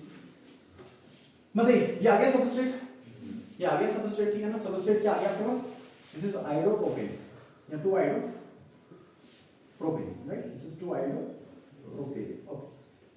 नाउ दिस 2-iodo-propane मैं यहां पे लिख रहा हूं, समझ जाना खुद से, ठीक है ना। मैंने यहां पे लिख दिया H2O, क्या लिख दिया, H2O। बताइए H2O कौन सा सॉल्वेंट, पोलर प्रोटेक्ट सॉल्वेंट। अब मैंने न्यूक्लियोफाइल साथ में नहीं लिखा, समझ लो यही न्यूक्लियोफाइल की तरह भी काम करेगा, इसी का OH नेगेटिव न्यूक्लियोफाइल की तरह काम करेगा। इन रिएक्शंस को हम क्या बोलते हैं, सोल्वोलिसिस। सोल्वोलिसिस रिएक्शन का मतलब जब सॉल्वेंट ही न्यूक्लियोफाइल की तरह काम करे, जब सॉल्वेंट ही न्यूक्लियोफाइल की तरह काम करे। And solvolysis reaction always go via SN1 mechanism, याद रखना है को, जितने भी सोल्वोलिसिस रिएक्शंस होंगे वो किसकी तरह जाएंगे, SN1 से। किससे जाएंगे, SN1। हाइड्रोलिसिस भी बोल देते हैं, सोल्वोलिसिस या हाइड्रोलिसिस, SN1 से, SN1 से जाएगा, किससे जाएगा, SN1 से, ठीक है जी। वो आपको देखने में भी बन गया, पोलर प्रोटेक्ट सॉल्वेंट तो SN1 से जाएगा। अब बताइए प्रोडक्ट जो बनेगा, तो क्योंकि रिएक्शन SN1 से जाएगा, तो स्टीरियोकेमिस्ट्री की बात करो तो इमर्जन भी होगा, रिटेंशन भी होगा। If the leaving group is present above the plane, if this I is present above the plane, this I is present above the plane, that means the incoming nucleophile can either attack from above the plane and can either attack from below the plane। तो जो product आपके पास बनेगा, जो product बनेगा sir कुछ इस तरीके से, मैं दोनों बना देता हूं, प्लस दिस, ठीक है। या तो ये above the plane अटैक करेगा, और जब OH negative above the plane attack करेगा तो बताइए कन्फिग्यूरेशन क्या रहेगा, रिटेन, कन्फिग्यूरेशन रिटेन रहेगा, ये आ गया, ठीक है। और अगर ये below the plane अटैक करेगा, इनवर्स, आप जरूरी नहीं इसको नीचे की तरफ दिखाओ, आपने डैश वेज दिखाया ना, उधर इधर तो इससे कोई फर्क नहीं पड़ रहा है, डैश वेज दिखा दो तो अंडरस्टूड है ये बिलो द प्लेन है, तो यहां पे भी आएगा, ठीक है। बताइए इसमें क्या होगा, this is retention product and this is inversion. Overall is racemic mixture, the overall is racemic mixture, ठीक है ना। if let's say this one, if this one is R then this one is S, if this is a rectus then this is sinister। बता भी देता हूं मैं कैसे, बता भी देता हूं मैं साथ में, कन्फिग्यूरेशन बता रहा हूं मैं कैसे निकालेंगे, ठीक है। R और S देखो मैं यहां पे बना रहा हूं इसको, यहां पे बना रहा हूं इसको, यहां पे बना रहा हूं, सो दैट मैं आपको बता पाऊं कि R और S कैसे निकालोगे आप। जरूरी है, इधर भी जरूरी है, एनेंटियोमर्स भी जरूरी है, ठीक है ना। मैंने आपको कहा था एनेंटियोमर्स में अगर एक R होगा तो दूसरा S होना चाहिए, जिसको आप DL फॉर्म में पढ़ते हो वैसे, ठीक है। बताइए अगर ये आपका methyl group, right, this is also methyl group, this is the carbon centre and this is OH। अगर OH अबव द प्लेन है तो यहां पे जो बचा है एक ग्रुप वो कौन सा है, ऑब्वियसली हाइड्रोजन होगा, तो हाइड्रोजन कहां पे होगा, बिलो द प्लेन। हाइड्रोजन कहां पे होगा, ये ना स्ट्रक्चर जो दिख रहा है वही है, ठीक है। अब देखिए अब देखो आपको R और S लिखना है, आपको कुछ नहीं करना, मैं यहां पे लिख लेता हूं, साथ साथ में रूल लिख लेता हूं मैं। R और S में आपको क्या करना है, सबसे पहली चीज आपको देना है प्रायोरिटी, असाइन प्रायोरिटी, यहां पे लिख लेता हूं मैं एटॉमिक नंबर के हिसाब से, एटॉमिक नंबर के हिसाब से प्रायोरिटी दे दो, एटॉमिक नंबर के हिसाब से प्रायोरिटी दे दो, ठीक है ना। बताइए पहला एटम पकड़ना, यहां पे ऑक्सीजन, यहां पे भी, और यहां पे हाइड्रोजन। बताओ पहला प्रायोरिटी किसको दूं मैं, ऑक्सीजन को। पहला प्रायोरिटी किसको, ऑक्सीजन को। सो इस ग्रुप को मिलेगा प्रायोरिटी 1, इस ग्रुप को प्रायोरिटी 1, ठीक है। बताइए दूसरा प्रायोरिटी में किसको दूं, दूसरा प्रायोरिटी में किसको दूं, कार्बन को। इस वाले को, इस वाले को, दोनों तो सेम ही लग रहे हैं, दोनों तो सेम ही लग रहे हैं, ठीक है ना। अगर दोनों सेम होंगे, ध्यान देना, अगर दोनों सेम होंगे दोनों को प्रायोरिटी नहीं दे पाएंगे, ठीक है। मान लो मैं इसको बदल देता हूं, मान लो इसी करके दोनों प्रायोरिटी होगी, इसमें R ही बनेगा, इसमें कन्फिग्यूरेशन इस हिसाब से ही बनेगा। मान लो मैं इसको बदल के ऐसा लिख देता हूं कुछ, ठीक है। इधर CH3 इधर CH2। अब बताओ सेकंड प्रायोरिटी किसको दूं मैं, इधर एक ही कार्बन था, इधर दो कार्बन थे, सेकंड प्रायोरिटी मिलेगा इसको, इसको क्या मिलेगा, इसको भी मिलेगा सेकंड। देखो आपको एटॉमिक नंबर के हिसाब से ना ना सर, इस वाले में जब मैं गया तो सिर्फ एक कार्बन था, 3 हाइड्रोजन। इस वाले में मैं गया तो कार्बन, उसके बाद फिर से कार्बन है, उसके बाद फिर से कार्बन है, तो ज्यादा इसका बढ़ रहा है, ये आ गया 3 और ये आ गया अच्छा जब आपने प्रायोरिटी असाइन किया उसके बाद आपको कुछ नहीं करना है, ध्यान देना आर और एस तभी आएगा जब आपके पास कायरल कंपाउंड होगा। जब क्या होगा कायरल ना हो तो फिर आर और एस नहीं आएगा, इसलिए मैंने उसमें नहीं लिखा अभी तक। मान लो जो लिख रखा है मैंने गड़बड़ है, ऑब्वियसली जो मैंने लिख रखा है गड़बड़ है, आर और एस नहीं आएगा तब तो पता चलेगा कि आर था एस था या नहीं था। ये तब आएगा जब ये कंपाउंड क्या हो कायरल हो। अब ये कायरल क्योंकि चारों को डिफरेंट है, ठीक है। अब जब प्रायोरिटी असाइन किया उसके बाद आपको ये ध्यान में रखना है, दूसरी बात ध्यान में रखना, fourth priority group should be below the plane. Fourth priority group should be below the plane, should be below the plane. कैसा होना चाहिए? बिलो द प्लेन होना चाहिए। अच्छा क्या यहाँ पे बिलो द प्लेन है? बिल्कुल ठीक है, डन, बिल्कुल है। उसके बाद कुछ नहीं करना, उसके बाद आपको क्या करना है? स्टीयरिंग घुमाना है 1 2 3 1 2 3 4 को भूल जाओ, 4 को भूल जाओ, स्टीयरिंग की तरह है ना, स्टीयरिंग की तरह है। स्टीयरिंग में 3 स्पाइक्स होती हैं, तो फोर्थ रख लो आप, फोर्थ बिलो द प्लेन वाला, ठीक। 1 2 3 घुमाना, घुमाओ 1 2 3, देखो ये 1 ये 2 ये 3, मैं इधर से कराऊंगा इसमें, ऐसे घूमूंगा ना मैं, ऐसे घूमूंगा 1 2 3, देखो वापस 4 को छुपा लिया मैंने, मैं 1 2 3 आया, बताओ मैं 1 2 3 आया, मैं कैसे चल रहा हूँ? क्लॉकवाइज। कैसे चल रहा हूँ? क्लॉकवाइज। अगर क्लॉकवाइज कंट्रीब्यूशन हुआ, अगर हम क्लॉकवाइज घूमें, इसका कंट्रीब्यूशन आएगा आर, रेक्टस। आर से याद रखना, राइट साइड क्लॉकवाइज। कैसा होगा? क्लॉकवाइज। लेकिन अगर एंटी क्लॉकवाइज हुआ तो एस, ठीक है। अब इसमें एक और समस्या है, वो क्या है? देखो मैं इस वाले को लिख लेता हूँ, मैंने ऐसे लिख लिया, यहाँ पे लिख लिया मैंने OH, ठीक है, मान लो चेंज करके लिख लेता हूँ मैं ऐसे, और यहाँ पे आएगा हाइड्रोजन। अगर ये अबोव द प्लेन है, ये बिलो द प्लेन है, तो हाइड्रोजन कहाँ पे होगा? अबोव द प्लेन होगा, ठीक है ना, ऑब्वियसली, क्योंकि ये दोनों प्लेन में दिखा रखे हैं, ठीक है। अब बताइए, अब प्रायोरिटी असाइन करूंगा, वो सेम ही, बताओ 1 किसको लिखूंगा? 1 OH को, 2 3 और इसको 4, ठीक है। अब कहानी में थोड़ा बदलाव है, देखिए बदलाव कैसे? Sir fourth priority group should be below the plane, लेकिन अभी कहां पे दिख रहा है? कुछ नहीं करना है आपको, कंट्रीब्यूशन को वैसे ही घुमाना है जो आएगी उसको उल्टा करना है, कुछ भी नहीं करना, घुमाओ जो आएगी उसको उल्टा करना है, ठीक है ना। देखो घुमा के देखते हैं, बताइए घुमा के देखूंगा 1 2 3 क्या आएगा? ऐसे घुमा रहा हूं, फिर से कैसा आ रहा है? क्या आना चाहिए इसका? आर आना चाहिए था, आना कैसे चाहिए? आर, लेकिन फोर्थ प्रायोरिटी ग्रुप कहां पे होना चाहिए? Below the plane. अभी कहां पे? हम कुछ नहीं करेंगे, कंट्रीब्यूशन को चेंज करेंगे, तो अगर ये आर तो क्या आएगा? एस आएगा। ये क्या आ जाएगा? एस आएगा। मैं यहां पर लिख देता हूं, if fourth priority group is above the plane, configuration get reversed, ठीक है ना, चेंज। अगर आपका R था तो S आएगा, S था तो R आएगा, ठीक है, क्यों हो जाएगा? जब एक R हो, ये कौन सा आया था? R, ये कौन सा आया? S। जब एक R हो और दूसरा S हो, these are known as enantiomers,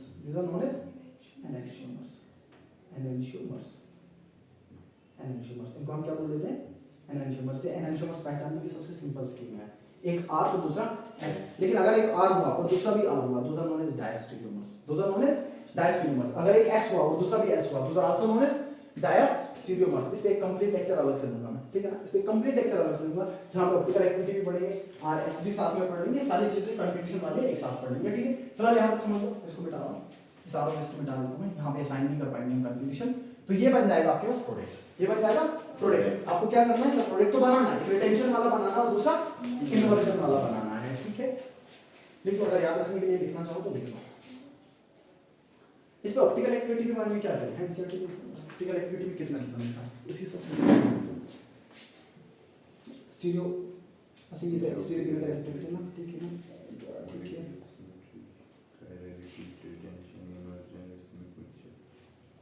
चीजें हैं बस, इस पे बोलिए ना, चीजें एक साथ जनरेटिंग में होती हैं, उनको थोड़ा अलग करना पड़ता है, ठीक है।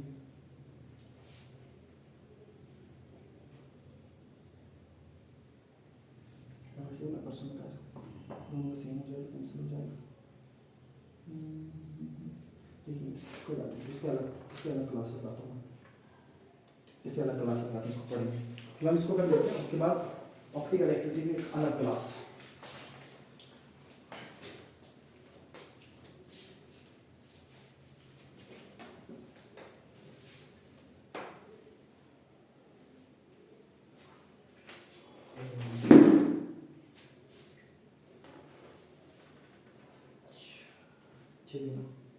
इसको बना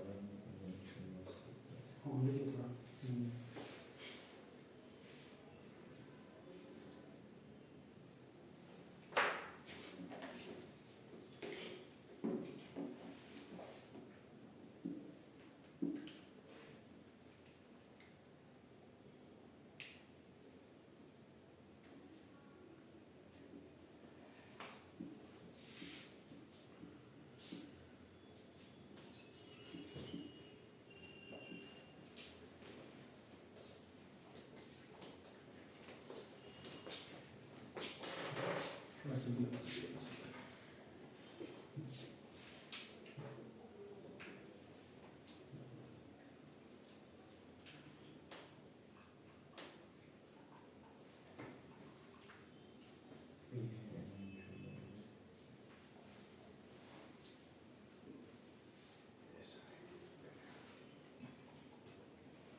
शुगर के लिए थोड़ा स्टार्ट ठीक है, ओके जी। अब देखिए, चलिए बात तो समझ में आ गई। इस पे सवाल में आएंगे, बट उससे पहले थोड़ी बातें और, ठीक है। बताइए पहले मेरे को ये बताइए, अगर मैं इसके काइनेटिक एस्पेक्ट की बात करूं, इस SN1 के काइनेटिक्स की बात करूं, SN1 के काइनेटिक एस्पेक्ट की बात करूं, ठीक है। स्टीरियोकेमिकल एस्पेक्ट मैंने बता दिया यहीं पर, आपको पता है ऐसे में पिक्चर बनेगा। अगर मैं ऑप्टिकल एक्टिविटी पूछूं तो सुनिए, ऑप्टिकल एक्टिविटी 0, क्यों? क्योंकि जो एक की वजह से आएगा पॉजिटिव, दूसरी वजह से वही क्या आएगा, एक दूसरे को कैंसिल कर देंगे। लेकिन फिर ध्यान रखना 100% रेसिमिक नहीं होता, आपको बता रहा हूं 100% रेसिमिक नहीं होगा, ठीक है। अच्छा, काइनेटिक एस्पेक्ट की बात करूं मैं, सर काइनेटिक्स में हम ये पढ़ेंगे कि रेट ऑफ रिएक्शन किस पे डिपेंड करेगा। Now since this follows first order kinetics, ये किसको फॉलो कर रहा है, फर्स्ट ऑर्डर काइनेटिक्स। मेरे को ये बताइए आपकी रिएक्शन में कितनी चीजें इन्वॉल्व थी, सर एक सबस्ट्रेट और एक न्यूक्लियोफाइल, एक सबस्ट्रेट और एक, लेकिन न्यूक्लियोफाइल पे रिएक्शन डिपेंड नहीं करता, क्यों? क्योंकि सबस्ट्रेट में सबसे पहले X निकल जाता है और जब X एलिमिनेट हो जाए उसके बाद कार्बोकैटायन बनता है, वो डिसाइड करता है आपके रिएक्शन के रेट को, न्यूक्लियोफाइल डिसाइड नहीं करता। इसका मतलब ये होगा जो R होगा, अगर मैं इसका रेट इक्वेशन लिखूं या रेट लॉ लिखूं, इसका मैं रेट लॉ लिखूं या रेट इक्वेशन लिखूं, बताइए R किसके बराबर आएगा, rate constant K, that is R is directly proportional to concentration of reactant raised to their orders, ठीक है ना।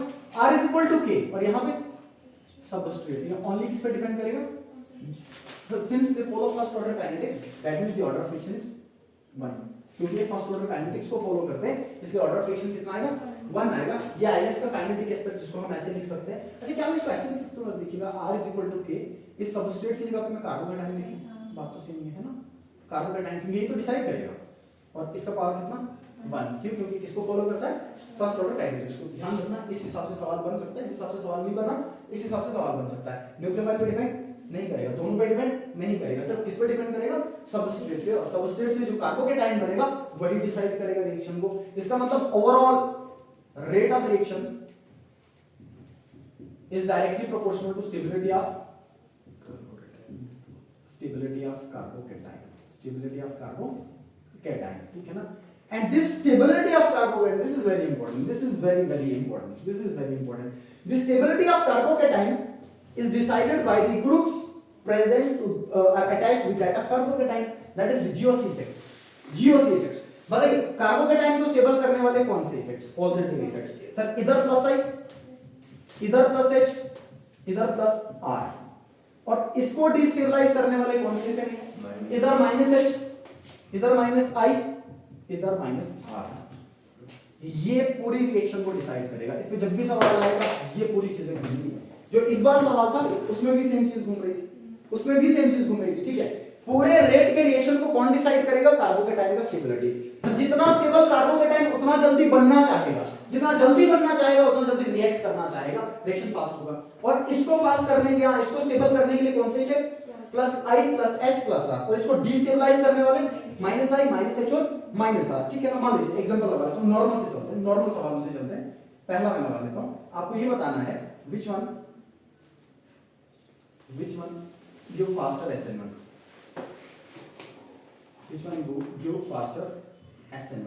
सबसे ज्यादा फास्ट SN1 कौन देगा, ठीक है ना। देखिएगा ध्यान से, मैं क्या कर लेता हूं, मैं 3-4 ऑप्शन लिख लेता हूं। 1,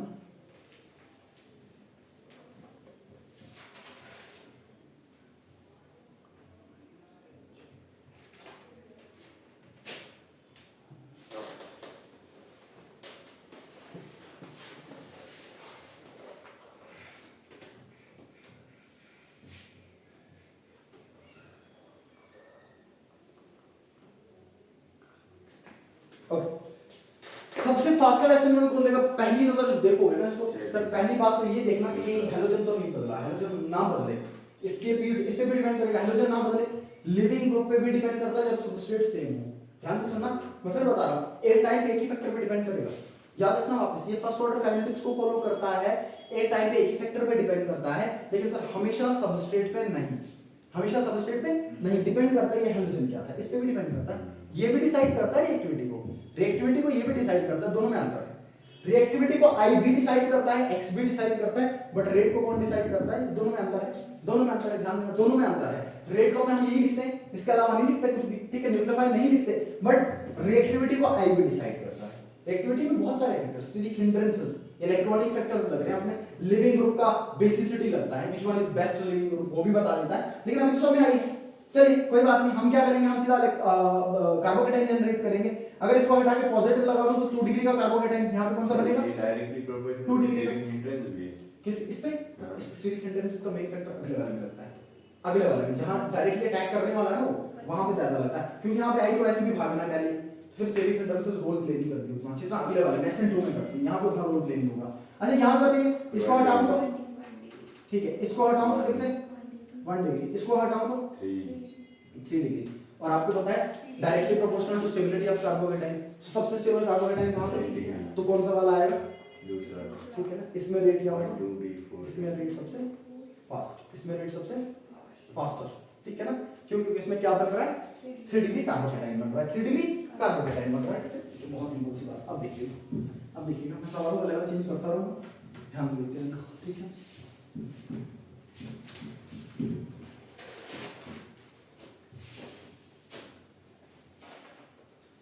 दूसरा,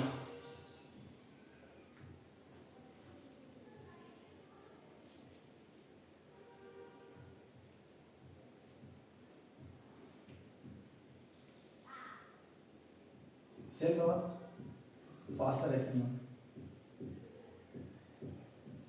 फास्टर SN1, ठीक है। एक काम करना, ध्यान से सुनना, इसको ध्यान से सुनना, फास्टर SN1 सब हो सकता है इस वाले में आपका यहाँ पे पॉजिटिव चार्ज है जो 2 डिग्री का बनेगा, लेकिन उसको घुमा के मैं 3 डिग्री का बना दूं। सुनना ध्यान से सुनना।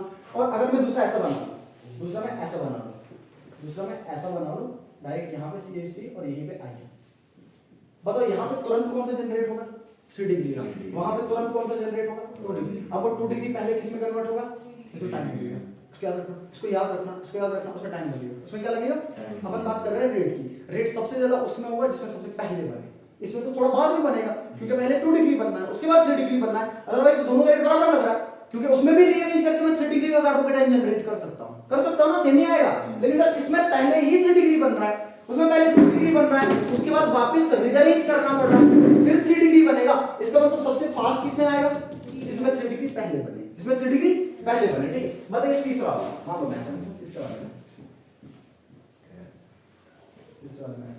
आई यहाँ पर लिखूंगा CH3 और फोर्थ वाले में ऐसा लिखूंगा। ऑर्डर बताना मेरे को, फास्टर भी बताना और ऑर्डर भी बताना, फास्टर भी बताना और ऑर्डर भी बताना। बताइए फास्टर, बताइए फास्टर कौन जाएगा, पहले तो वो जनरेट कर लो जो बने, ठीक है। बताइए इसमें कौन सा डिग्री का बनेगा, 2 डिग्री का, इसमें डायरेक्ट, इसमें भी 2, चलिए हटा दिया 2 डिग्री, हटा दिया 2 डिग्री, हटा दिया 3 डिग्री, हटा दिया 2 डिग्री, ठीक है ना। अब सब में 2 डिग्री लग रहा है और इस 2 डिग्री को रीअरेंज करके मैं 3 डिग्री में ले जा सकता हूं, ठीक है, वो आपको भी पता है, लेकिन हम इसको प्रेफरेंस देंगे, इसलिए इसको प्रेफरेंस देंगे क्योंकि इसमें तुरंत 3 डिग्री बन रहा है, इसको याद रखना, ये बहुत इंपॉर्टेंट बात। जब कंपीटिंग ना हो ना रिएक्शन, जब मान लो रिएक्शन कंपीटिंग ना हो, रिएक्शन कंपीट नहीं कर रहा है, आप मान लो मैं आपको ये बोल दूं कि बताइए इस वाले में प्रोडक्ट क्या बनेगा, तब रीअरेंज कर लो, कोई दिक्कत नहीं है, तब रीअरेंज कर लो, क्योंकि कार्बोकेटाइन है तो रीअरेंजमेंट होना ही होना है, ठीक है। लेकिन इसमें तुरंत बन रहा है तो रीअरेंज की तो दिक्कत ही नहीं है, तो ये सबसे फास्ट देगा, ये सबसे फास्ट एक्शन देगा। बोले सबसे फास्ट कौन देगा, ऑर्डर क्या बनेगा, अगर मैं ऑर्डर लिखूं सबसे फास्ट कौन देगा, दूसरा। अच्छा उसके बाद बच गए ये तीसरे वाले। अब देखिए जब कभी भी SN1 पे रेट का ऑर्डर पूछे, इस बार तो बहुत सिंपल सा सवाल था, एक टिक करने को बोला था, ऑर्डर पूछेगा तो फंसना नहीं, जब कभी भी ऑर्डर पूछे कार्बोकेटाइन की स्टेबिलिटी देखना, क्या देख लेना, स्टेबिलिटी। बताइए अब मैं इसको हटा के कार्बोकेटाइन बनाऊंगा, सबस्ट्रेट बनाए है ना, कोई इधर पड़ गया, क्या कहते हैं तो सुपर ह्यूमन पावर आ गई, क्या हुआ इसको पता नहीं, पेन निकाल से छोड़ को देख कहां पे फंसा हुआ है, खिड़की से फंस गया इतनी तेजी से, ठीक है। हां मैं वही सोच रहा हूं कैसे गया, ठीक है, पर इससे कैसे, ठीक है। अच्छा बताना अब मैं क्या करूंगा, इनके कार्बोकेटाइन, जब कभी भी SN1 पे सवाल आए, ऑर्डर पूछे, कुछ नहीं करना, उनके कार्बोकेटाइन जनरेट करना, सबसे पहले कार्बोकेटाइन जनरेट करना, लिख रखा है इसका कार्बोकेटाइन जनरेट कर रहा हूं। बताइए इधर चार्ज कुछ नहीं करो, रीअरेंज भी नहीं करो, ऐसे आंसर मिल जाएगा, ठीक है। इसको हटाऊंगा क्योंकि लिविंग ग्रुप है इधर, ये Lg था भाग गया, ये भी Lg था भाग गया, पॉजिटिव चार्ज, ये भी Lg था हट गया, पॉजिटिव चार्ज, ये जनरेट करना ही करना। फिर बताना जब कभी भी ऑर्डर पूछे SN1 पे कार्बोकेटाइन बनाना, तब तक सवाल नहीं होगा। आप जैसे कार्बोकेटाइन बनाओगे एकदम से GOC के इफेक्ट लगाओ, जीओसी के इफेक्ट लगा के एकदम से समझ में आ जाएगा। बताइए पहली बात तो मैं प्रेफरेंस दूंगा 3 डिग्री वाले को, ये आपको भी पता है, ठीक है। सर 3 डिग्री वाले को प्रेफरेंस दिया तो 2 आ गया पहले पे। अच्छा उसके बाद 2 डिग्री 2 डिग्री 2 डिग्री। अब आपको ये भी पता है कि इसको रीअरेंज करके 3 डिग्री में बना सकता हूं मैं। चलिए अगर वो भी नहीं करना है, मान लीजिए आपको वो भी नहीं करना है, तो आपको ये पता है कि ये मिथिल ग्रुप प्लस आई लगाता है। कौन सा इफेक्ट लगाएगा? प्लस आई, साथ में प्लस एच भी लगाता है। तो प्लस आई नहीं लगाता, प्लस एच भी लगाता है। बट चलिए इंडक्टिव से बात कर लेते हैं। ये प्लस आई लगाएगा और ये प्लस आई लगा रहा है, कहां पे है? सर इसके दूसरे नंबर पे है, डिस्टेंस कम है, डिस्टेंस कम है। इधर भी क्या लगाएंगे? लेकिन सर किस नंबर पे है? इधर तीसरे नंबर पे है। इधर किस नंबर पे था? दूसरे नंबर पे है। इधर भी प्लस आई लगेगा, लेकिन ये किस नंबर पे है? चौथे नंबर पे। पॉजिटिव। इसका मतलब इंडक्टिव तो तीनों में लग रहा है, लेकिन इंडक्टिव सबसे स्ट्रांग किस में लग रहा है? इस वाले में। और जिस वाले में इंडक्टिव सबसे स्ट्रांग प्लस आई वाला, वो ज्यादा स्टेबलाइज करेगा कार्बोकेटाइन को। तो बताइए दूसरे के बाद कौन सा आएगा? पहला। दूसरे के बाद आएगा पहला, पहले के बाद और तीसरे के बाद फोर्थ, क्योंकि इसमें प्लस आई सबसे दूर लग रहा है, इसमें प्लस आई सबसे दूर लग रहा है। तो बताइए वो आ जाएगा ऑर्डर। ये समझ में आया? ये बहुत जरूरी बात, ध्यान देना। कैसे करोगे? जब कभी भी असाइनमेंट में ऑर्डर पूछ ले, कुछ नहीं करना, लिविंग ग्रुप को हटा के कार्बोकेटाइन बना देना। जो कार्बोकेटाइन सबसे स्टेबल, सबसे पहले बनेगा, जो सबसे पहले बनेगा वो सबसे फास्टर रिएक्ट करेगा। लेकिन अगर किसी में 3 डिग्री बन रहा है, उसको पहले प्रेफरेंस लेंगे। 3 डिग्री वाला तो पहले आ गया। जब सेम डिग्री वाले बनेंगे, फिर जीओसी के इफेक्ट्स, फिर लगाएंगे हम जीओसी के इफेक्ट्स। ठीक है, देखिए जल्दी से नेक्स्ट कर देता हूं।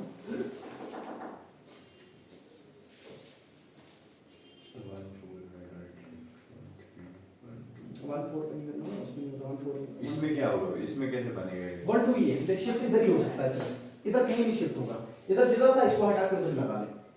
जो इधर आई था ना प्रोडक्ट, पता है ना, इसको आई को हटा के सीधा न्यूक्लियोफाइल लगा ले, आई को हटा के सीधा न्यूक्लियोफाइल लगा ले। इधर क्या होगा? तीसरे चौथे में क्यों रखा आपने पहला तीसरा? अरे इस वाले में